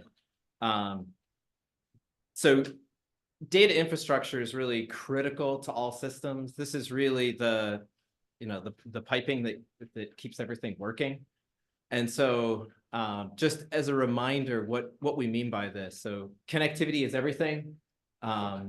As residents of the Cape and the Islands, I'm sure you're familiar with the utility of a cell phone when you've got no coverage, no connection. Not terribly useful. And so really, the dependence on connected systems and having everything work and having the network be able to support the different applications. In order to make sure that things are working at the same time, security enhancement is an endless task.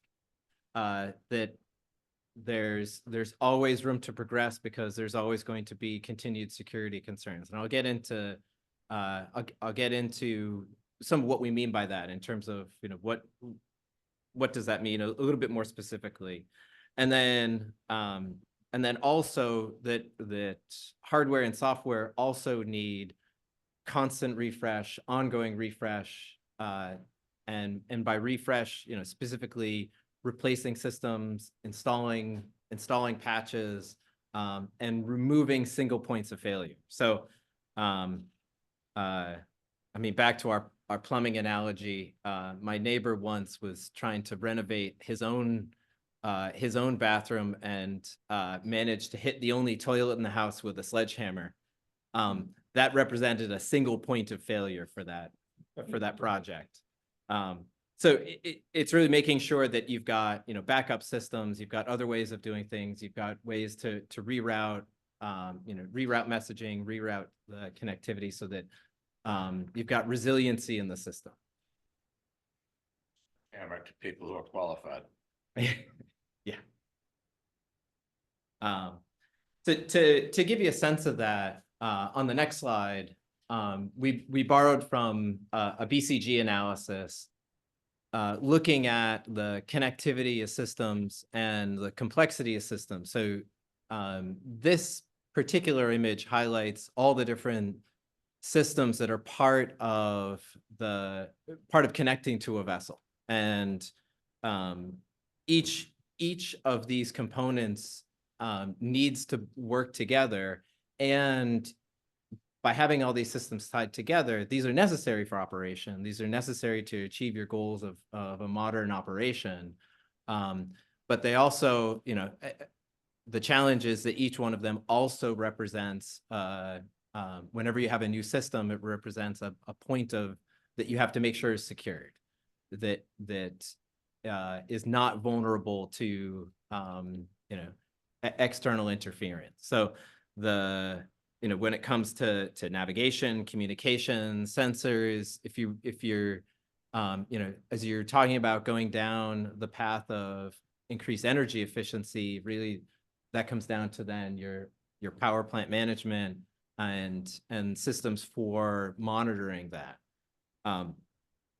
All of those elements are going to be key to continuing to have successful operations. But this image is a little bit simplified, right? It highlights what's going on in an individual vessel, but we tried to take a step further and say, well, what would this look like if we made it look a little bit more like the Steamship Authority, acknowledging the complexity of your operation? So on the next slide, you can see if we add in all the different terminals, the vessels, the offices, and then the corresponding connectivity between them, it's a very large, complex system. And the dots between are really going to be necessary to make sure that you've got the infrastructure to work against, some of your both positive initiatives and some of the challenges you're trying to work against. So things like continuing to build 5G connectivity, enhancing the reservation system, having a robust website, and also having a mobile-friendly connected website,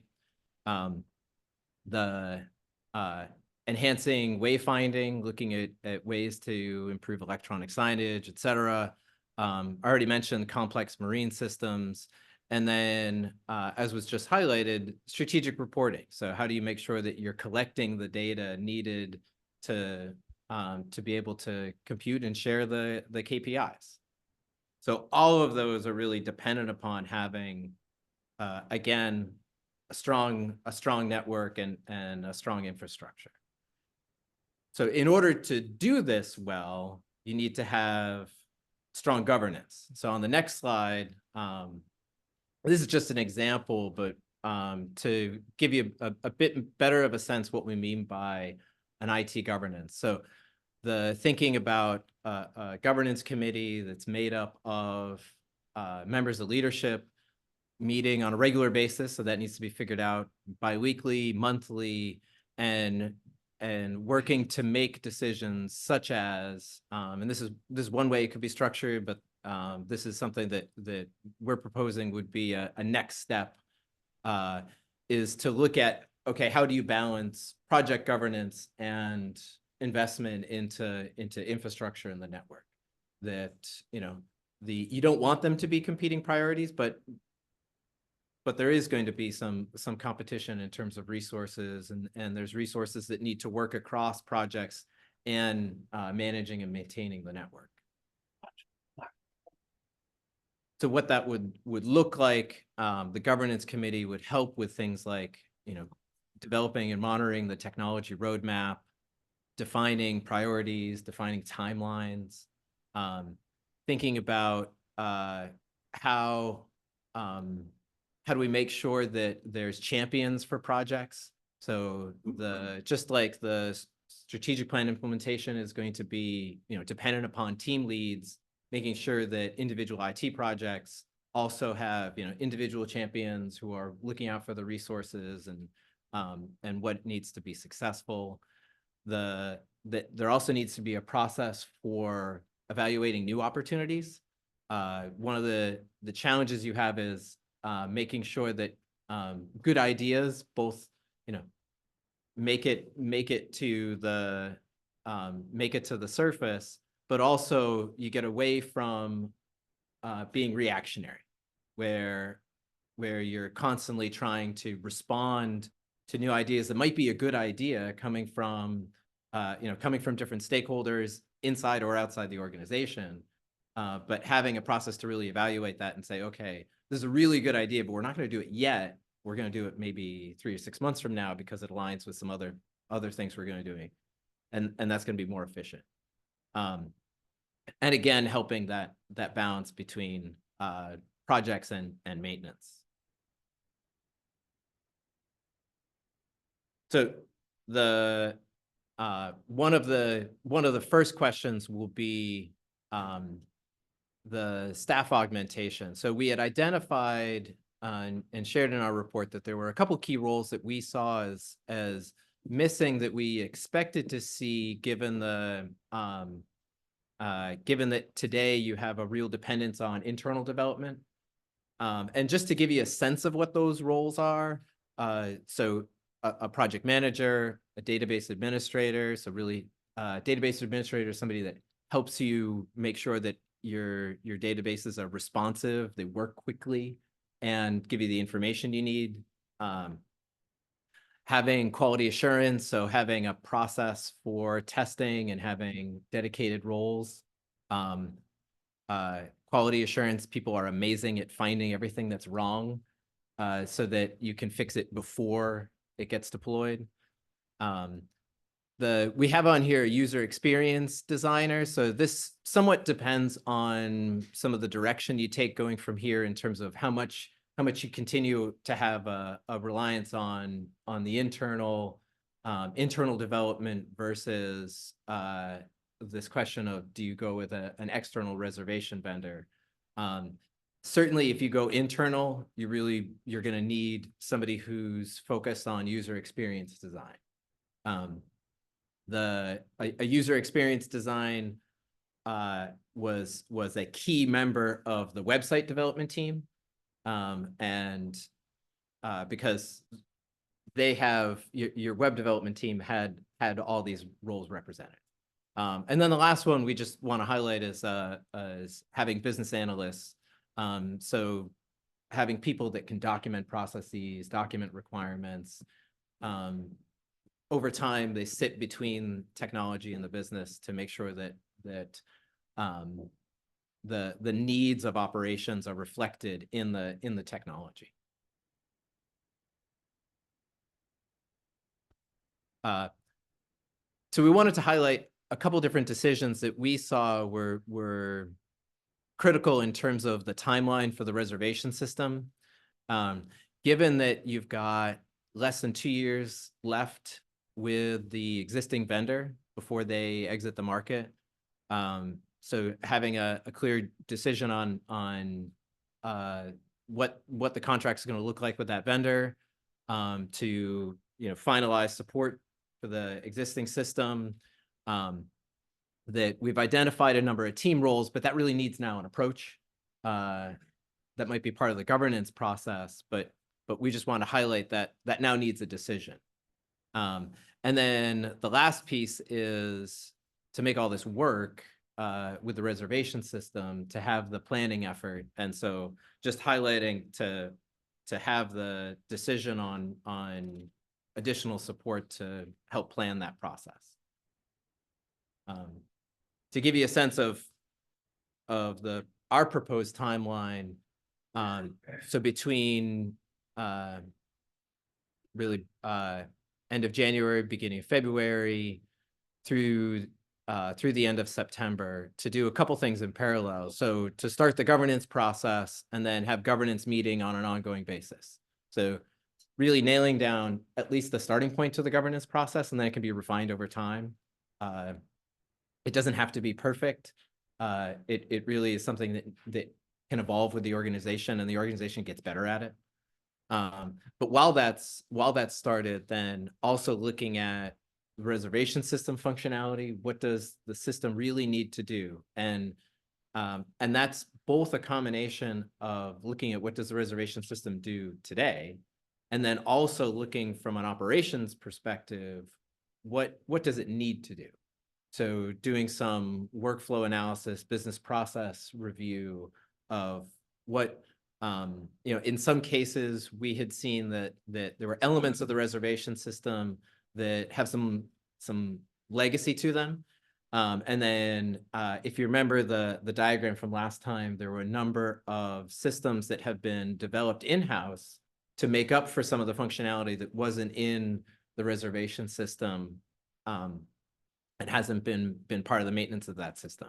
And so really looking at, okay, what needs to be in, what needs to be out, and where possible, taking out where you might have had an operational need, and then an IT workaround, and then an operations workaround around the IT workaround, and then an augmented system to then perpetuate the series of workarounds. So this is the opportunity to just untie some of those things. They always happen, they always exist, but really just to take a step back and be smart about it.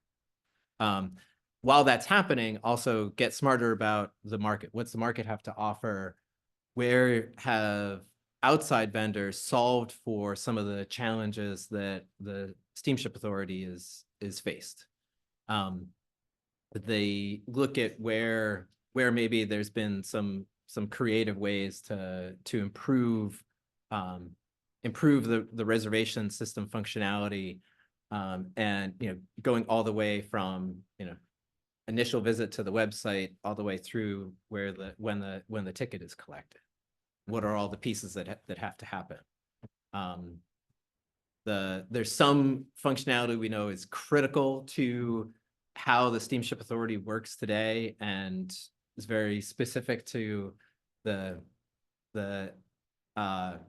think we talked about last time that you don't have the option of just paving over acres of open land to create a giant parking lot, which is what a lot of other ferry systems do, because you have geographic constraints that are a little different than some other ferry services.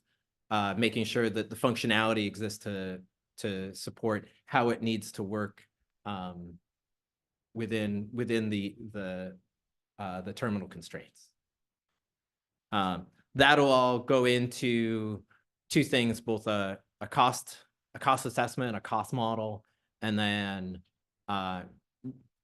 what came out of the planning sessions, a one system requirement and an RFP document.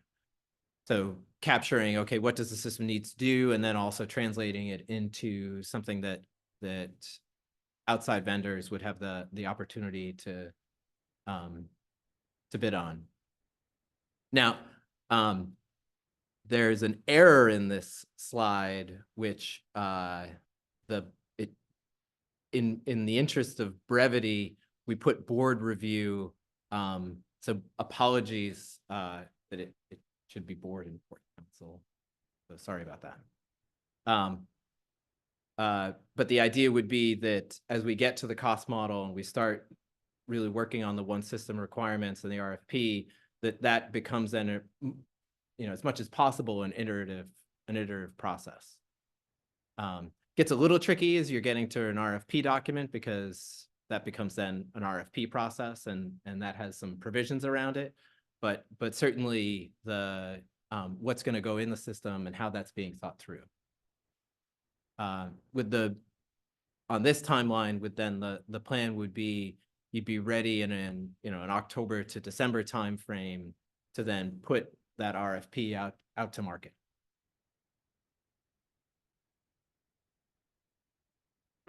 The last piece we just wanted to touch on, we've delivered the draft IT assessment, looking for any feedback on that, and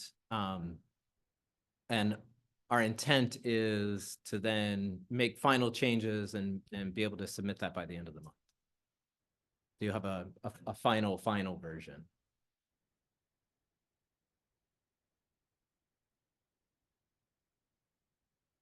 Questions? Jim? Yes. Yeah. Questions? Comment? Yeah. Thank you. This is something that I've been personally concerned about for probably a year and a half. I think it's a huge enterprise risk that we face. I'm glad we're addressing it. I'm glad the board agreed to your assessment and your hiring, and I think it is a solid report. My own personal view is this is something that should not be done in-house when we get to developing this. And the RFP has to be really, really well managed. I think that's one of the areas where our website development fell down, was in the RFP and then the management of the consultant. My question for you is, on the 5 additional people that I saw that you were suggesting, are those people that we need to bring on soon or now before we get into this process, or as we get into this process, or are those people that need to be hired once we determine where we're going? Yeah, so If that made sense. yeah, it makes sense. The some of them, you'll want to think about bringing on relatively quickly. So because you are working on the bridge solution and working on the incorporation of the existing reservation Could you define system. bridge solution, please? Oh, yeah, sorry. If you remember, Go ahead. there is the process to bring on the reservation system vendor. And then in the interim, you have a risk of the existing reservation system vendor is exiting the market. Transition. So yes, so the bridge solution is really transitioning the management of the existing reservation system in-house, and building or rebuilding some of the functionality so that that's now would be managed in-house, and it provides a step towards either building the solution in-house or bringing on the extra. Plugging in an external. Mhm. Thank you. What would be the cost of all this? The cost of the full system. Yeah. So we've seen, I'm not prepared to give a specific answer to that because, but it's you're going to spend several $1 million.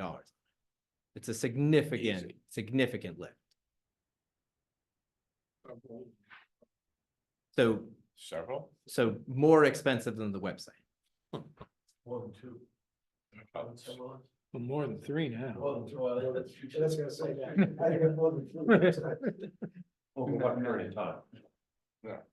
And so that'd be part of the planning effort, is to look at, okay, what's 5-year cost, what's 10-year cost, and then figure out, okay, what's the best way to, what's the best strategy for paying for that. But so my follow-up question to that is, this is capital for what we're about to do. And it's big capital.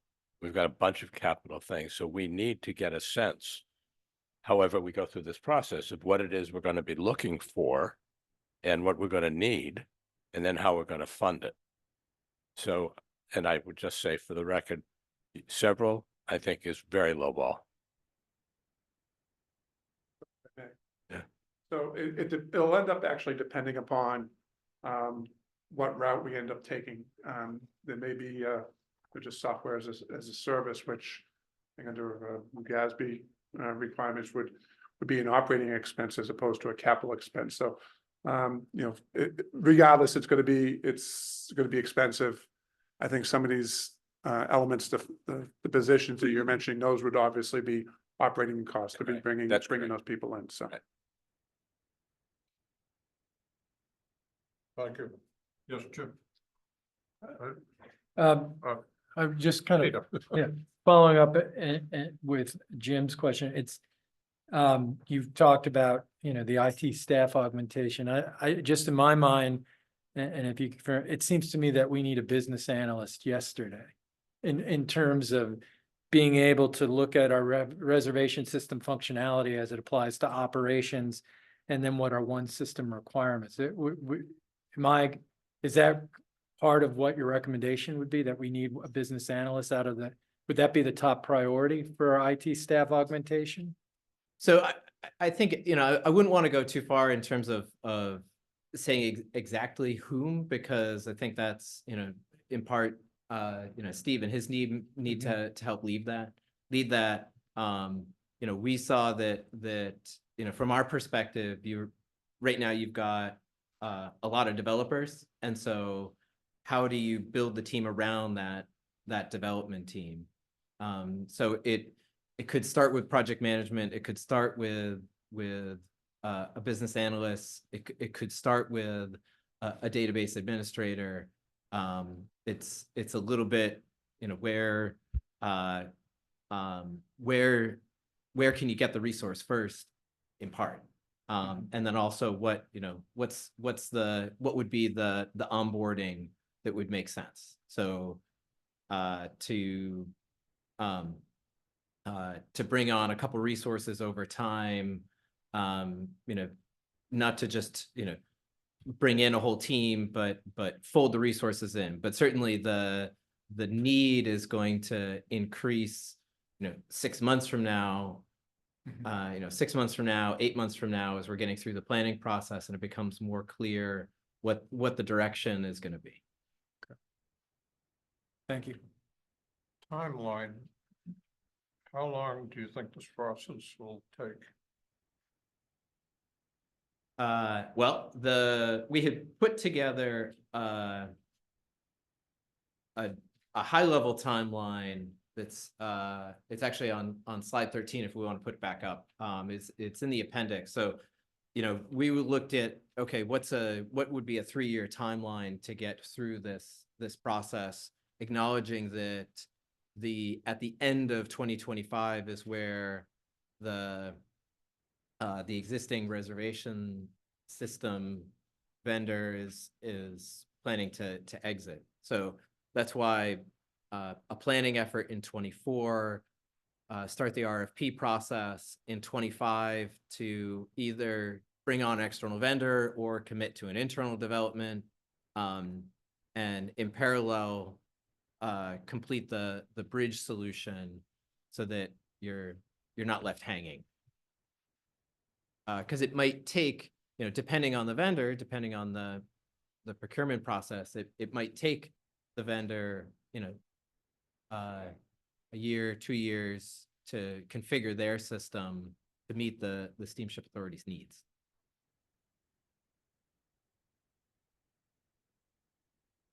I wish I had a dollar number for what we're looking at. 10. 10. We can buy an electric boat for that. What if your bathtub made it? Not a ferry. Yeah, bathtub. Yeah. John. Keep in mind, when you look at that, whatever it is, 8, 10, 12, is we've had probably a decade of having savings because we did not pay some of the things that we should have been doing all along. So it's like neglecting an old house. Sure. I get it. Yeah. Is this also something that we may have to buy the whole system? Have to what? That we have to buy the system we're using now, if it runs out in 2025, we have to do some sort of negotiation. Yeah, so we do have we're working on a plan with the existing vendor to continue support through the next couple of years, as well as to be assisting in development of the bridge, solution. So What's the cost of that, do you know? I don't have a number in front of me. It's, I think as Tom pointed out, we've benefited over the years in terms of, what we've been paying for, those services. Okay, thank you. I'm not sure what we're asking for being asked of today. I'll tell you in a minute. Well, I think at this point, unless there was anything in particular that you felt that needed to be addressed more, I think Tom would be going back and finalizing his report. And then you'll see on the procurement that there's a request to engage Gibbs to provide some of these ongoing support in terms of IT governance and the like, and going forward, become more of provide project management services over the next 8-9 months. Can we address that now, the procurement process? As opposed to later when Tom's not up here? With the agenda the way it is, I mean, it's really wide open. I'm not sure we're gonna be able to cover everything on our agenda for today, but maybe we will. But whatever the board wishes to do, if you want to move forward on something like that, feel free. Do you need the port council first, or?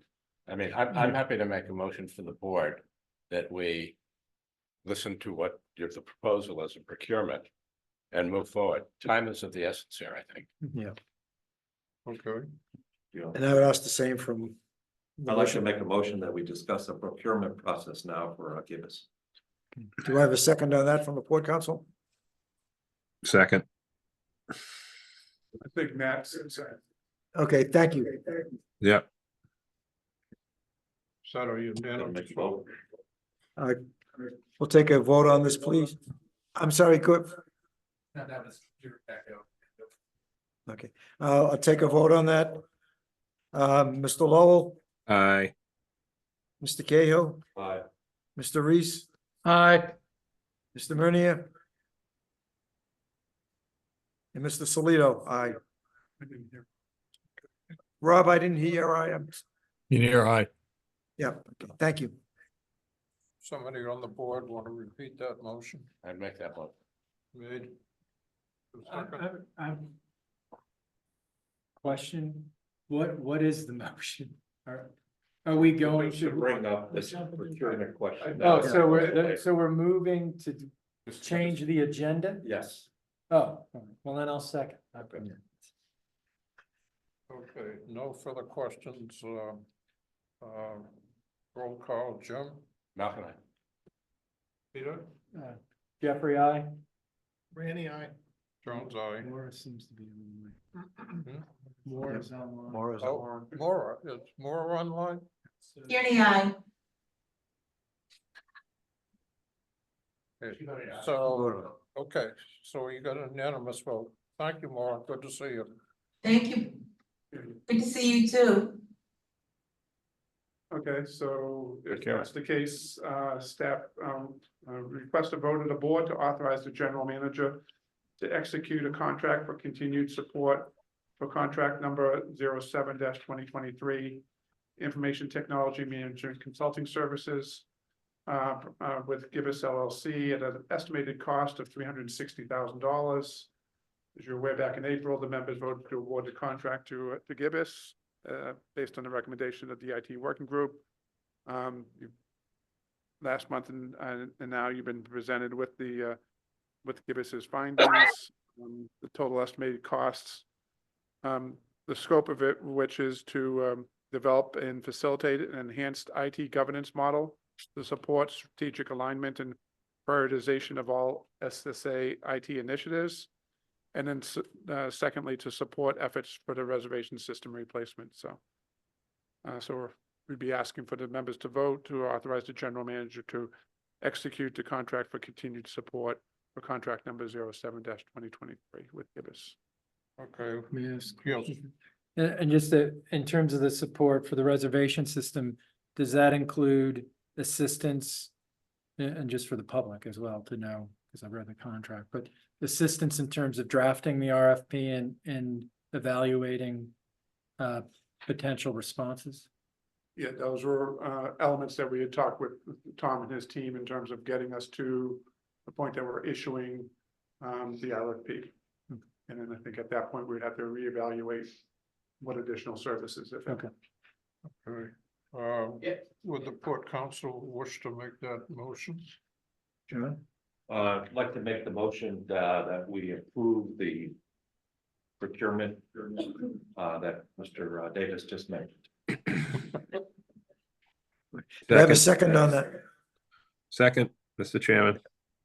Take a vote. Mr. Lowell, Aye. Mr. Cahill, Cahill, aye. Mr. Reese, Aye. Mr. Murnier, Aye. Mr. Solito, aye. Unanimous vote. Okay. Would anybody on the board care to make the same motion? I'll move. It's moved. Is there a second? Second. Okay. Roll call. Laura? Tierney, aye. Malcolm, aye. Jeffrey, I. Rainey, aye. Jones, aye. Unanimous. Thank you. Thank you. Thank you. Go get us.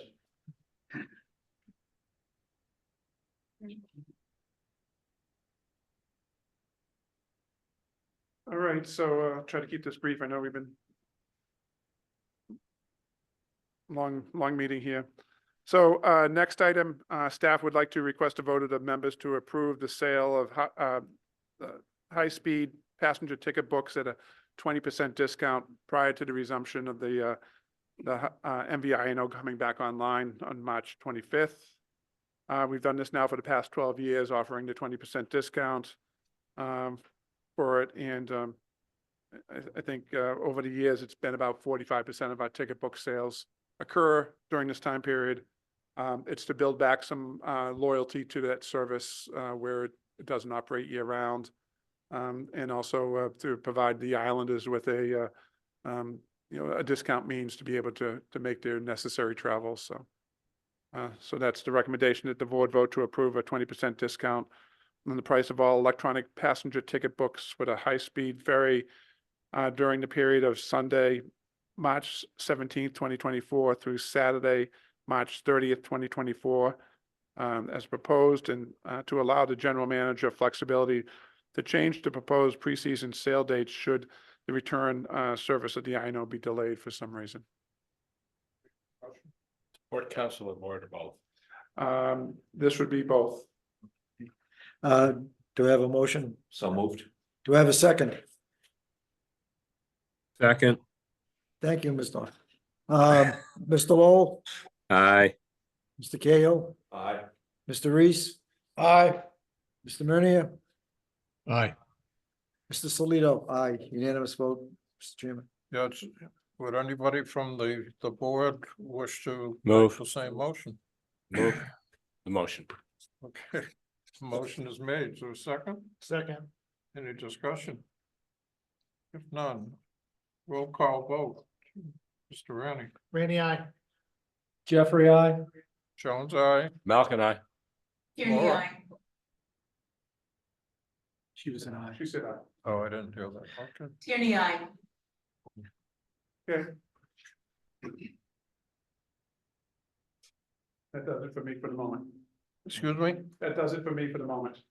That's it for you to the moment. Okay. Oh. Treasurer's report. I'd say morning, but we're in the afternoon, so. With the Port Council Board's permission, I'm gonna cut this down to basically 2 slides today. That would be good. I have a hard can, stop at 12:30. You can do it if you want. Keep going, skip until we get to the financial snapshot. Now, this is all in your packet right here, Sean. So for the month of November, we had revenue of 7.9 million, which was higher than budget by about 20,000. Operating expenses of 10.9 million was higher than budget by 66,000.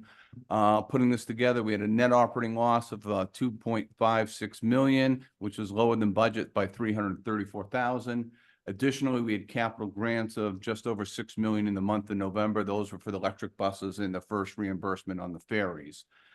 Year to date, we have a net operating income of 21 million, which was higher than budget by just under $8 million. And if we can go to the second to last slide, Sean.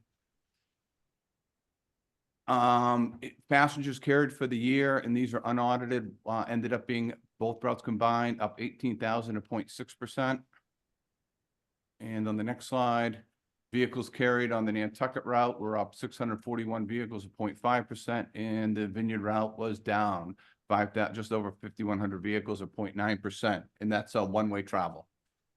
Would that take any questions on the packet that you guys had ahead of time, not the presentation?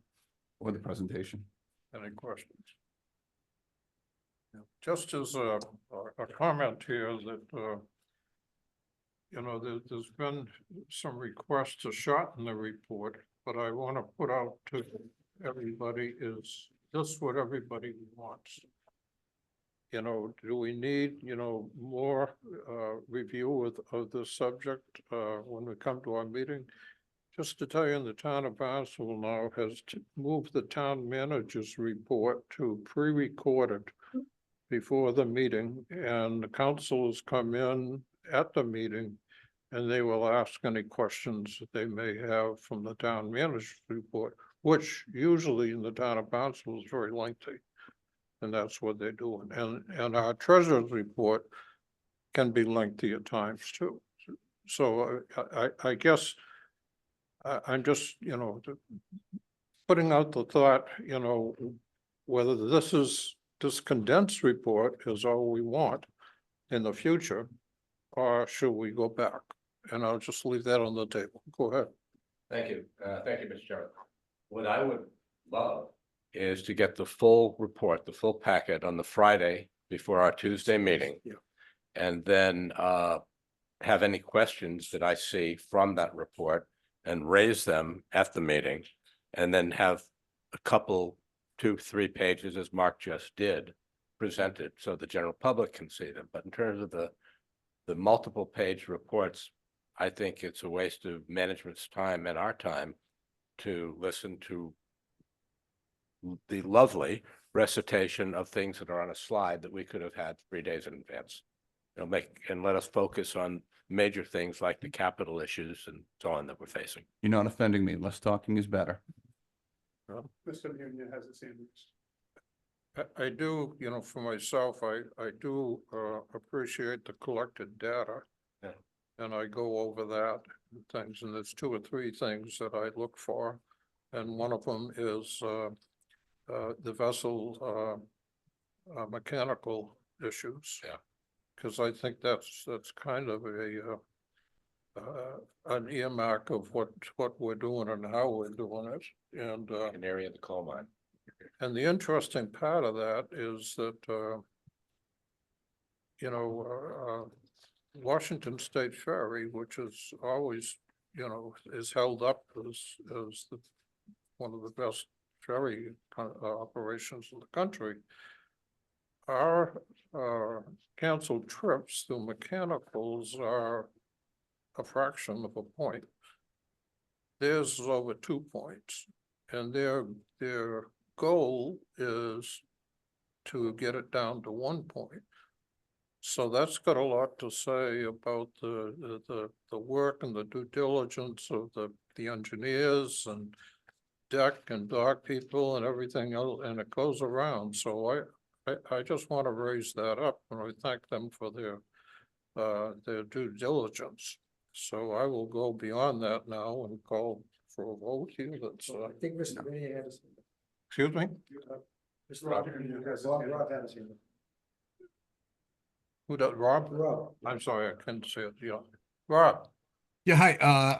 I guess the one thing I would point out from the perspective of this discussion about how much financial information to have at the meeting, I believe if we go Rob, back. can you speak a little louder? I can't hear you. I'm speaking as loud as I can. Okay, go ahead, Rob, sorry. Yeah, I think the mission of the Port Council very specifically is about the budget and about the finances as our number one role as advisee to the advisors to the authority. So I guess I would argue that I would be reluctant to shorten or change the financial portion of our meetings since that's a key part of our role. Well, you can discuss that with the Port Council. Yeah, I would. I would agree with Rob. If we can get them at least on a Friday, we could review them over the weekend, so when the Tuesday meeting comes.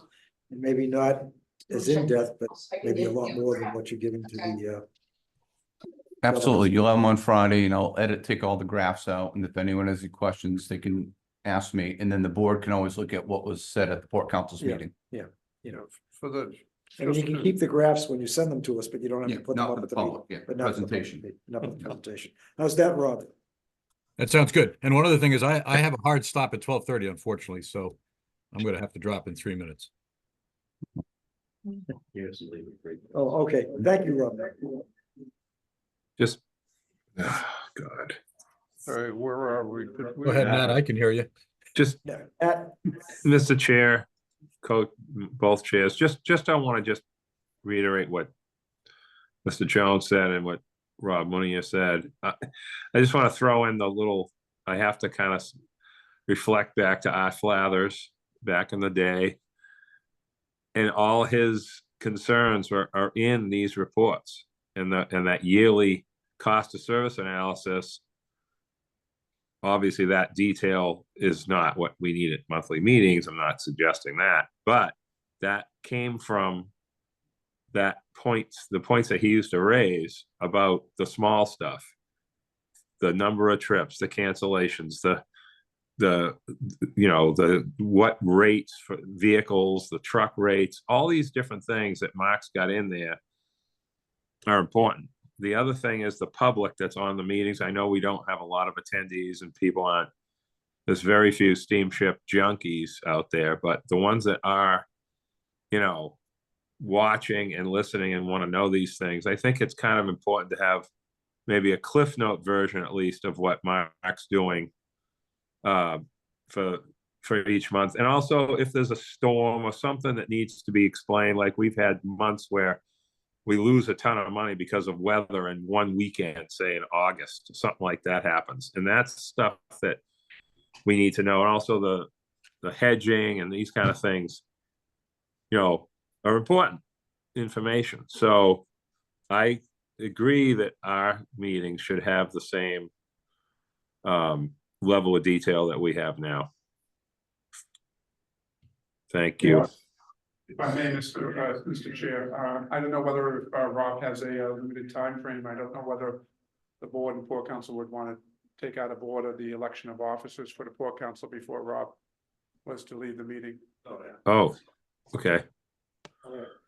Going to, Is that okay?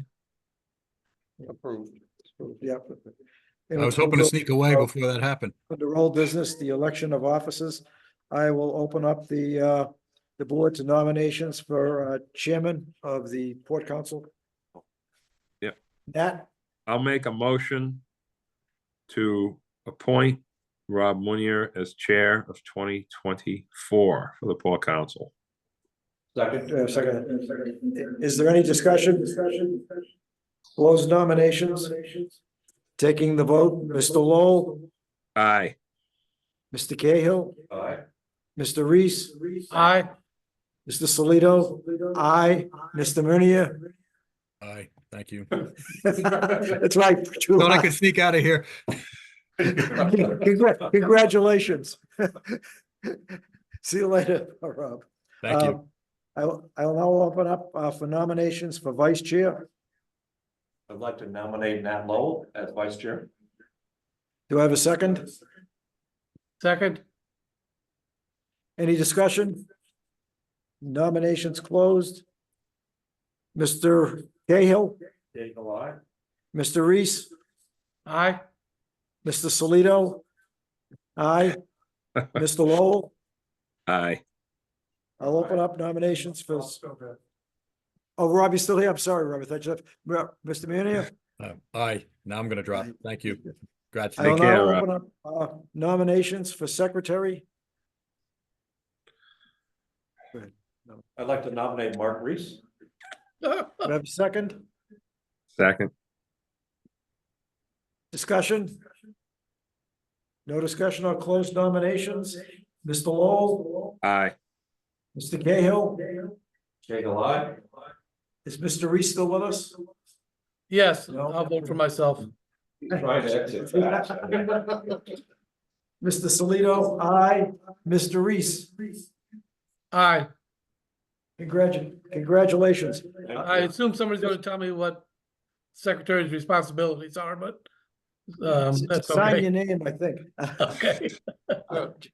Just as I get out, I'd like to thank the board members, the Board of Governors, and my other fellow members of John, Nat, Mark, Rob, and Bud, who's no longer here, Mr. Davis and his staff, and the Marks, Mr. Roseman and Mr. Higgins, Terrence and Sean for all of their help, and Allison and Janice, and Angela and Monica too.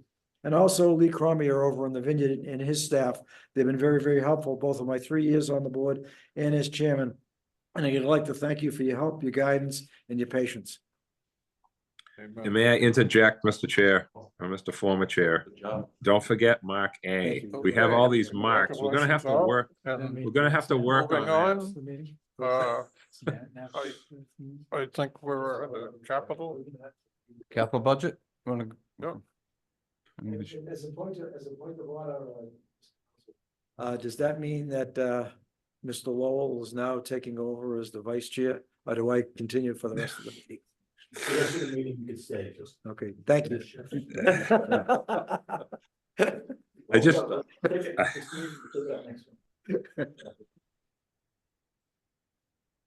Mark?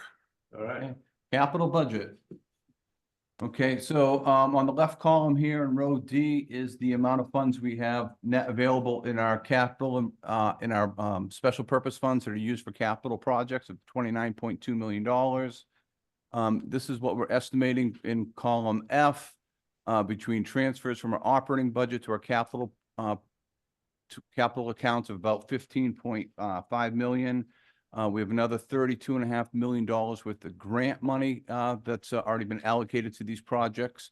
And then we expect another $970,000 going to the bond redemption fund, totaling $49 million.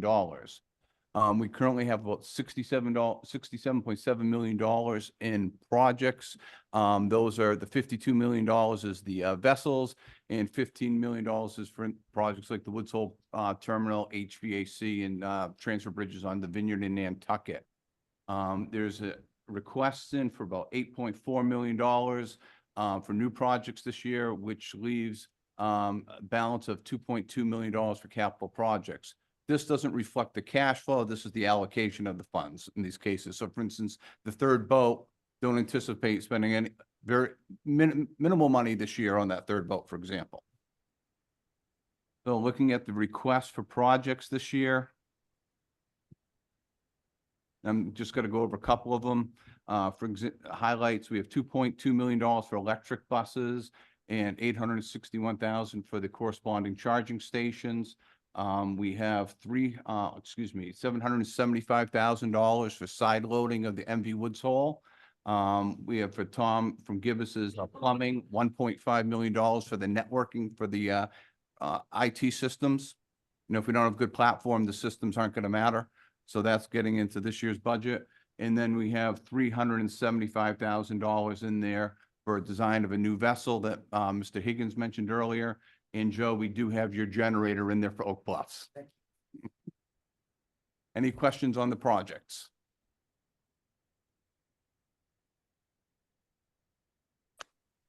Only hearing an audible sigh going to the I actually had an audible sigh there. I just had myself muted. Yeah, yes. So the cash, like for instance, the buses are going to be ordered now. I'm sorry, Mr. Chairman, I didn't ask permission. That's okay. Just money gets me nervous. Yeah. You and me Fine. both. So for instance, the buses we're ordering today, next month at the board meeting, Allison put in a request. Those aren't going to be delivered for what, 16 months, Allison? Yeah. The third boat, which is roughly $18 million, we don't even have the bid out, and we still have to go to the FTA for the projects on. So from a cash flow purpose, very comfortable with these numbers for this year.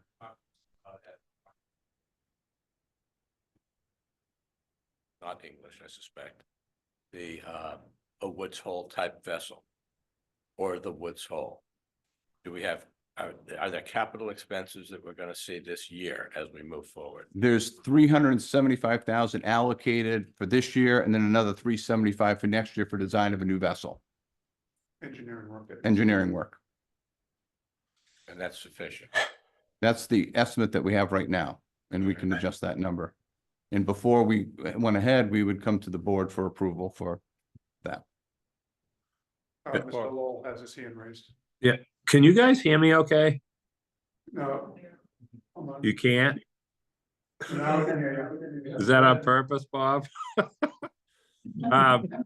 Just Mark, I'm just wondering about the 4 tugs. Is that the luggage tug? Are we talking about the new electric conceptual ones, or are we talking about ones that we've been using since the Nobska? The request was for electric tugs. Okay, awesome. I love it. Thank you. And can I just ask a question to follow up on Jim's statement there just a second ago about the Woods Hole style boat or whatever we're talking about, replacement 2375?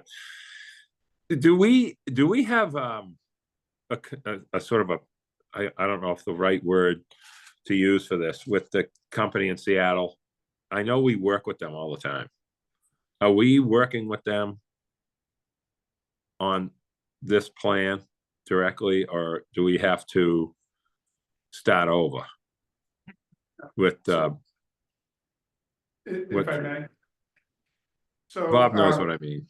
Yeah, so I think the design and engineering figures that we have here in the capital budget would be based upon us working with Elliott Bay Design Group, who designed the Okay. Woods Hole. Otherwise, you'd be looking at a much larger number. That's what I wanted to hear. Thank you very much. Following up on Mr. Lowell's follow-up on mine. Are we, and this is for management, and are we convinced that the Woods Hole design is our best option for a hybrid vessel? I think as far as a platform, I'm comfortable with using that going forward. You know, it's got large freight deck space. I would make consideration of maybe lengthening the boat 10 feet. And maybe looking at an aluminum superstructure to keep the weight down. But that's all, these are all things that we would talk about with the naval architect as we went through the design process and made a decision of what to go forward. And so I would say when we're looking at like a Woods Hole boat, we're looking at those specifics, Thank you. you know. All right. And increased passengers would be another thing we'd look at. What's the windage too? But part of this is, you know, we may have to consider the additional 10 feet of length just for buoyancy once you start adding in batteries and and the like, so. Excuse me. Did you say we may have to consider, 10 feet in length? Correct, based on the weight of the batteries and that there may be a need to make the vessel a little bit more buoyant. As Mark pointed out, we may have to look at aluminum superstructure in order to keep some of the weight down and things like that, so. For a maximum of 245? Correct. Okay. We make you nervous, Yes, Mr. Jones? to be honest. Okay, what's Chair. next? Go ahead, I'm sorry, John. Thanks, Mr. Chair. Mark, on line 43 at the Woods Hole Terminal. Yes. 10 million. Yes, for, that's an estimate from, for Tow and I Works as far as that first phase of the project. At the end of that phase, what would we have? Foundation, I'd have to go back and look at, looking at the foundation, some site work, some prep work. So the whole project is the total of this here and then that I've highlighted. So over between 2024 and 2027. So a total of 10 million. No, 10 million for 2024, another 10 million in 2025, 16 million in 2026. That's when you'll see the building, and then the final site work in 2027. How much total? The estimates that we've received for the final for the building and the site work is the last estimate I had is 48 million. For that building? Wow. And the freight shed and the remaining site work on site, the park. Yeah, please. I don't want to, no, 48 million. Thank you. That's the estimate that I've been provided from the engineering. How old is that estimate? That was from the summer. This is the second smallest building. It's two buildings, Two Joe. buildings, yeah, It's the okay. utility building Yeah. and the bus lanes, the terminal building, the park, the solar canopies for the bus stations, the geothermal. Okay, moving on. Okay. So then looking out at 2025, up here, we can see we have the shuttle bus replacement plan. We have 24 shuttles. The lifespan should be 12 years. That means every 2 years we should be replacing buses. This is vehicle replacement plan. This is a placeholder for previously for IT. And keep in mind, these do not have outside of the networks that we talked, network solutions we talked about earlier, anything for Gibbous, because we don't know if it's going to be a software as a service or it's going to be capital. Right here, I'm sorry. This is a placeholder of IT improvements of $500,000. 2025 and beyond does not show anything for Gibbous. Okay. Because we don't know if it's going to be a per transaction fee, a license fee, or if it's going to be a capital expenditure. So we don't know how it's going to impact this. But we do know that $1.5 million network infrastructure is going to be our cost, which is incorporated in this $8 million number here.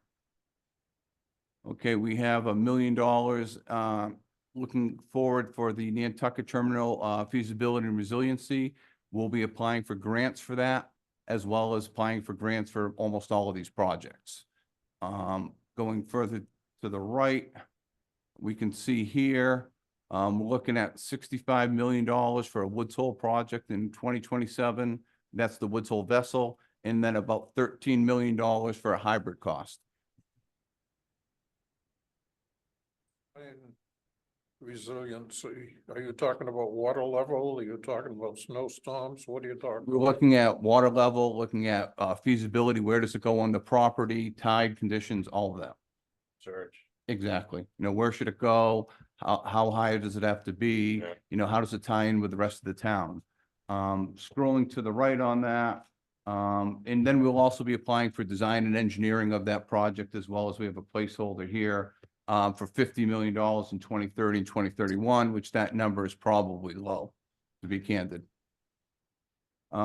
Here we can see the Woods Hole of $65 million and 13 million for hybrid costs. The number was provided was 20% of the cost on a new build for hybrid. And then 5 years, we have 10 boats, you know, average lifespan should be around 50 years. That means every 5 years we should have a replacement plan. And we can see here in 2032, we're replacing another vessel, which would cost us about, that'd be about 90 million for an inflationary cost. We're using a 5% per annum. And in your packet, included below is where the funding is coming from. Down here is where we would be issuing bonds for the new build in 2027 for the new build of the vessel.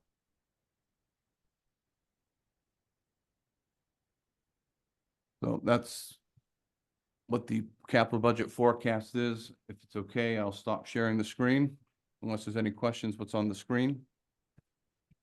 I have a question, Mark. Sure.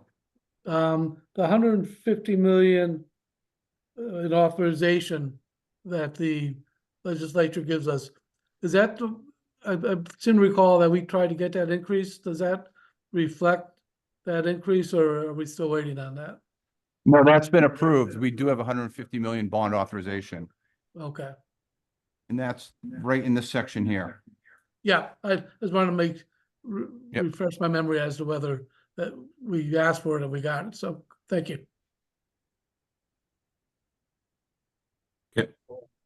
Mr. Chair, I'm sorry if you can see my hand.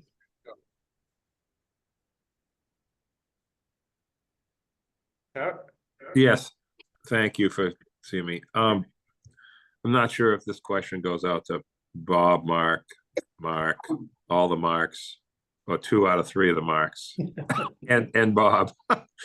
But the last time we were building boats, we had like little committee meetings. We talked about these things. This is way before COVID, way before this beautiful Zoom to save me from coming away to have a meeting all day. I'd like to propose, hopefully the board agrees, that I'd like to be able to participate in discussions about boat replacements. There's a lot of stuff involved that we can't talk about at these meetings. There's just a million moving parts. It's not about hybrid. It's not always about these things. It's really about efficiency, both islands. Are we going to build a boat for just the vineyard? Again, what are we doing with the governor? What are we doing with the Nantucket? There's lots of things to talk about that don't work at meetings like this. So I'm just going to ask Bob to think about that, and having like little strategic Zoom meetings with board members and port council members, did not violate the open meeting law or posted meetings. I don't really care. I just want to be able to discuss this with other people so they understand sort of the nuances of all this. There is more than just saying the boats are old and we got to replace a boat. There's a lot more going on than that. So just want to throw that out there.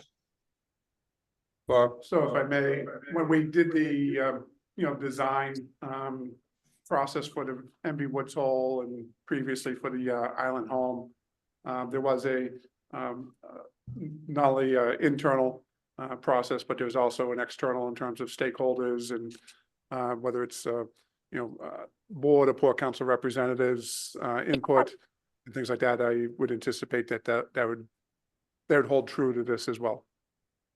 Okay, great. Just rekindling the old days for a few minutes. And if I may, I think a big piece of this is going to hinge upon getting some grants for some of these projects going forward.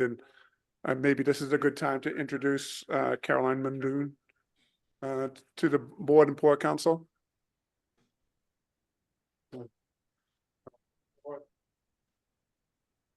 And then any project that's over 100,000 still comes for the board to purchase or sign a contract. next, where are we? Any more questions? Huh? May Approve the budget, capital budget. I quickly ask a question or make a statement? Yes, Sir. In terms of grants, Carolyn, we have a lot of eager contributors to grants that might be available to us on the island. And I was wondering if I can get those potential grants and have those people send them to you as things to look at. Thank you. okay. Could we get a motion here to approve the 2024 capital budget as presented to the Motion. Board council, So moved. you have a second? Second. Thank you. Mr. Lowell, Aye. Mr. Cahill, Aye. Mr. Reese, Aye, Mr. Solito, aye. Okay, to the board.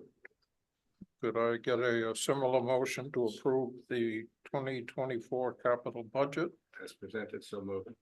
Well, second, Is there any discussion? I have one comment. Yes. I just want to say that I'm going to vote in support of the capital budget, but I think as we move forward on some of these capital projects, especially the Woods Hole Terminal Building, I'm thinking that this estimate, especially the longer we take to start the next phase of construction, that our cost estimate will be off. And at some point, I'm gonna look really hard to see whether or not it makes sense to go back to the drawing board on this. I don't want to keep on throwing money at a construction project that seems like we're building the Taj Mahal, at least in terms of cost. So my vote in favor, although I'm in favor of the capital budget today, it's not for every capital project that's not listed there. Thank you, Mr. Chair. I don't know if, roll call vote, Jim. Malcolm, I. Jeffrey, I. Randy, I. Jones, aye. Maura? Tierney, I. Thank you, Maura. It is official. Reach in your pocket. Moving on. Thank you, Mark. Okay, so under procurement, request to authorize the general manager to award contract number 21-2023. Vineyard Haven Ferry Terminal Slip 2 finger pier replacement. Lowest eligible and responsible bidder, Coastal Marine Construction LLC of Stoughton, Mass. For a contract price of $556,524. The concrete finger pier on the south side of Slip 2 has settled due to the age of the timber piles and support of the infrastructure. Purpose of the project is complete preventative maintenance to this before the summer season. We sent out bid packages to 13 vendors. 2 responsive bids were received, so we're looking for authorization to award contract number 21-2023. Vineyard Haven Ferry Terminal Slip 2 finger pier replacement to the lowest eligible and responsible bidder, Coastal Marine Construction of Stoughton, Mass. For a total contract price of $556,524. Okay. Typically, no. The, any, comments before we burn to a vote? Motion If to not, approve. I'll make make a a- motion. I'll make Yeah, a- okay. Motion to approve. Second. Well, okay, we'll go this way. Motion to approve, and it's seconded. Is there any further discussion amongst the board? If none, roll call. Maura? Aye. Jim? Aye. Jeffrey, I. Randy, I. Jones, aye. And to the Port Council. We don't have to vote on this. You what? We don't have to vote on this, Mr. Chairman. Our Our vote's not required. It even says that here. Okay. You're off the hook. Okay, so one more procurement item, request to vote of the board to authorize the general manager to execute a contract for continued support for contract number 14-2022, which is consulting services to develop a strategic plan for the Steamship Authority with Ratillis Financial Consultants of Cincinnati, Ohio, for a total fixed fee cost of $150,000. This project started back in December of 2022. At this point, you've heard from Julia and her team regarding the stage of this project. So we're seeking authorization to engage Ratillis to provide us continued support as we, work more on these initiatives. Okay, this will be by both boards. Any discussion? If not, Port Is Council. this something we have to vote on? No. Yes. No, Huh? I don't think we have to. No, No, not for procurement. Yeah. That's correct. It's only a board only, Mr. Chairman. This is procurement Yes. for the consulting services, develop. It says on my thing is a Port Council then board. It actually wouldn't be any harm to it. They did, the Port Council did vote on the IT. Okay. All right, do we have a motion? So moved. Do we have a second? Second. Okay. Mr. Lowell, Aye.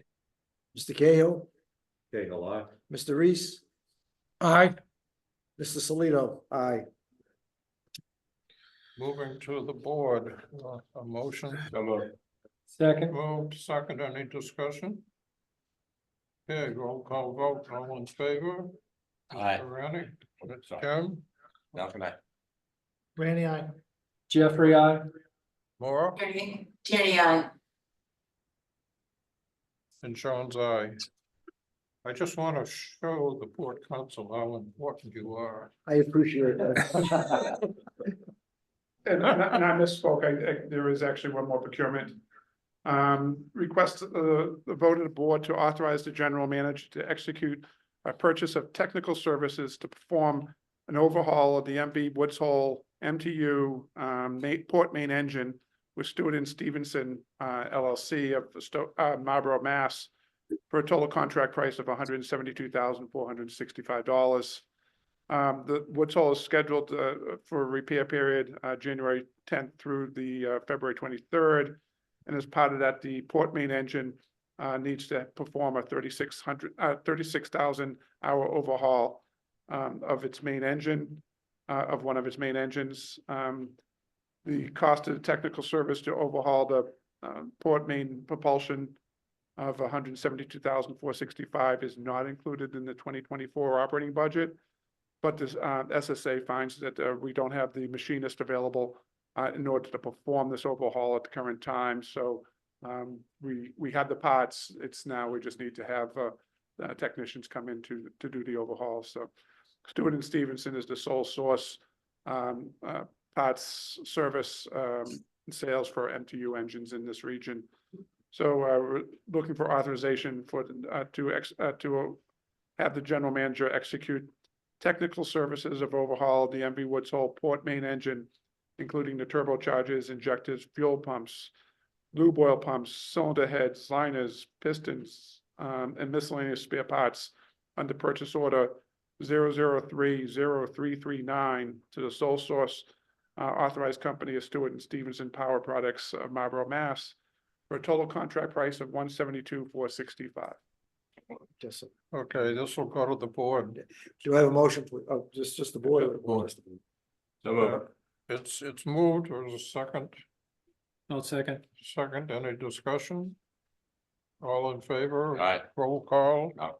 John, Jeffrey, I. Randy, I. John's aye. Maura, Tierney, I. thank you. So passed.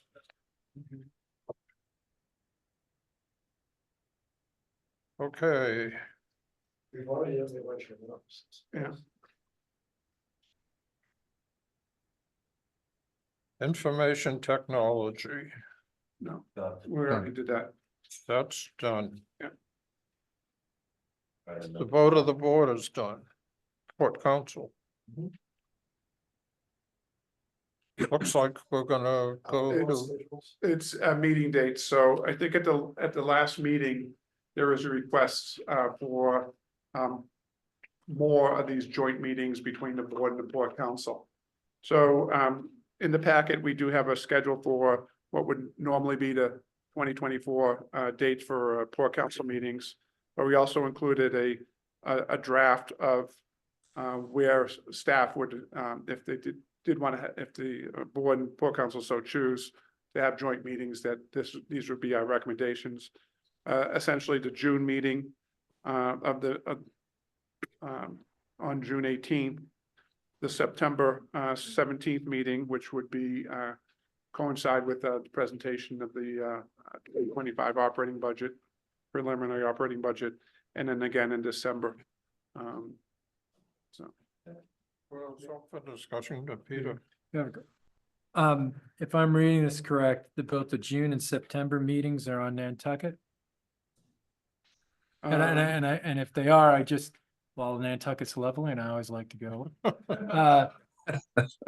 That's the farthest point away for everyone collectively to try to get to, and weather could wipe out a quorum pretty quickly, especially the September meeting. We could flip the May and June meetings of that way. You have the May meeting on Nantucket, and the June meeting then be here in Falmouth. Well, in looking at this, unless we have something specific, I'd like to hold this in advance and, you know, that 4 meetings is fine, so long as it's a meeting like this where there's a lot of extra, you know, things of the IT and some heavy things, but just a general meeting, I'm not sure that, you know, we shouldn't be, you know, back in our camps. Then I will ask the Port Council. What I suggest is that no one's meeting is gonna be, if there's gonna be something that we need to discuss together, put it on those meeting dates. That's what I'm thinking, yeah. I mean, just to have one, because we like each other, yeah. It's always nice to see Yeah. in person. So until that, can we just hold those dates open until we have something that we can either schedule or? Why can't we just schedule them on those Yes, days? just saying, recommending the September meeting is the budget meeting, normally the preliminary one. I don't know, that's kind of an important one. That might be a good one, or the final approval in October, either one. Well, if you have something that it makes sense to do it. And I don't think for the sake of doing it. It is, but I also, you know, in talking to the Port Council that, you know, I would think, or I'd ask you if in fact the Port Council thought there were other avenues they could get into that would augment, you know, what we're doing. So just to take the daily work order and vote on it and then give a report. And there's really nothing more than it would be the same exact thing that the board should be taking and will be taken. And so it's to me, it's kind of something to take up at one of your meetings and to see if there's avenues that you think you can be of more service. And I'll bring that up to the new chairman.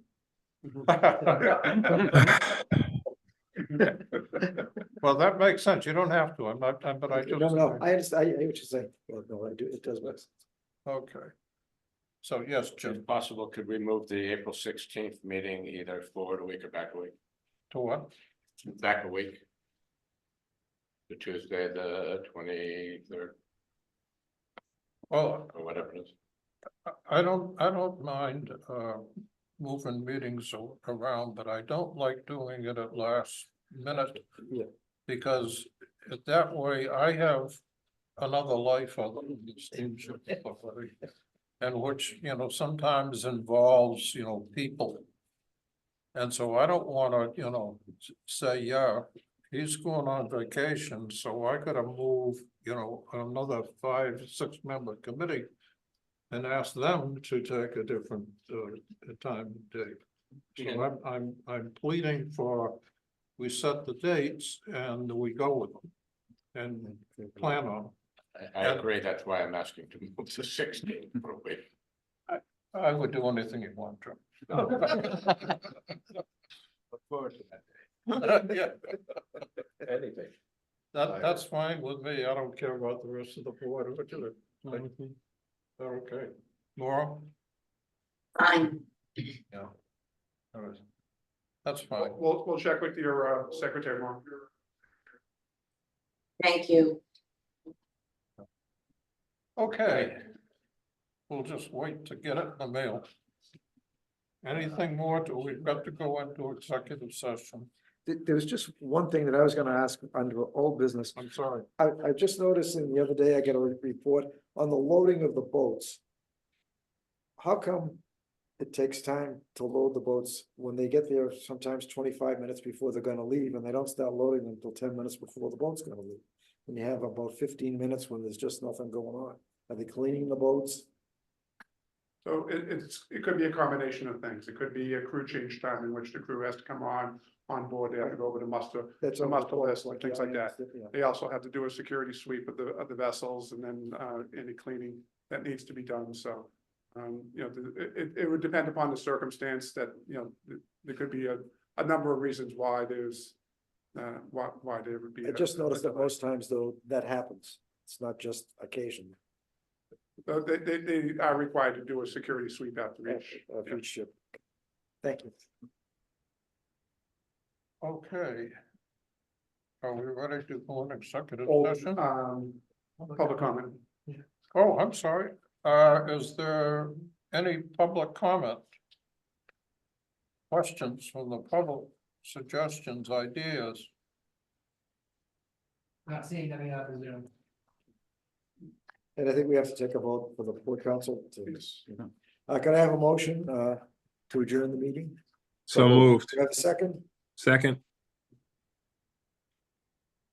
Mr. Second, Joe. Lowell, Aye. Mr. Cahill, Aye. Mr. Reese, Aye. Mr. Solito, aye. We can adjourn the meeting, but we will be going to.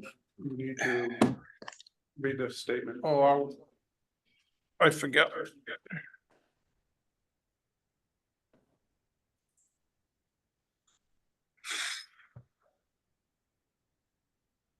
Okay, so I'd like to entertain a motion to go in executive session to discuss and approve the minutes of the authorities meeting in executive session on December 12th, 2023.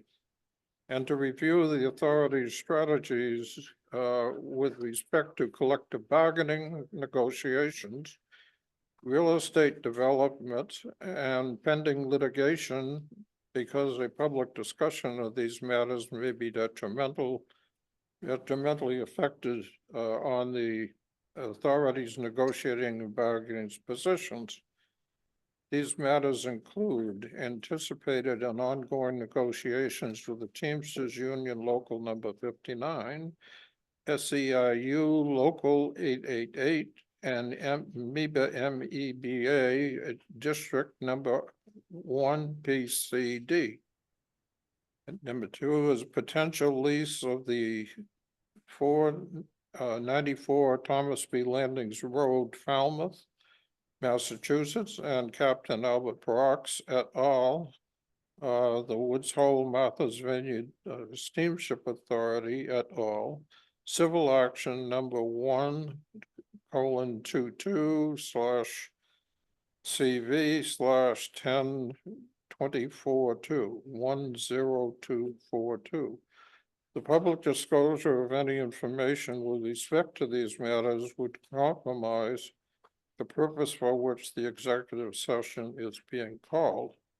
After the conclusion of the executive session, we will not reconvene in public. Again, may I have a motion? May I have a second? Second. May I have a roll call vote, starting with Jim? Malcolm, aye. Jeffrey, aye. Randy, aye. Tierney, aye. Laura? Tierney, aye. Sean's aye. 5 minutes. And we should have adjourned first, but that's all right. We are adjourned. You just took the vote to adjourn. Yeah.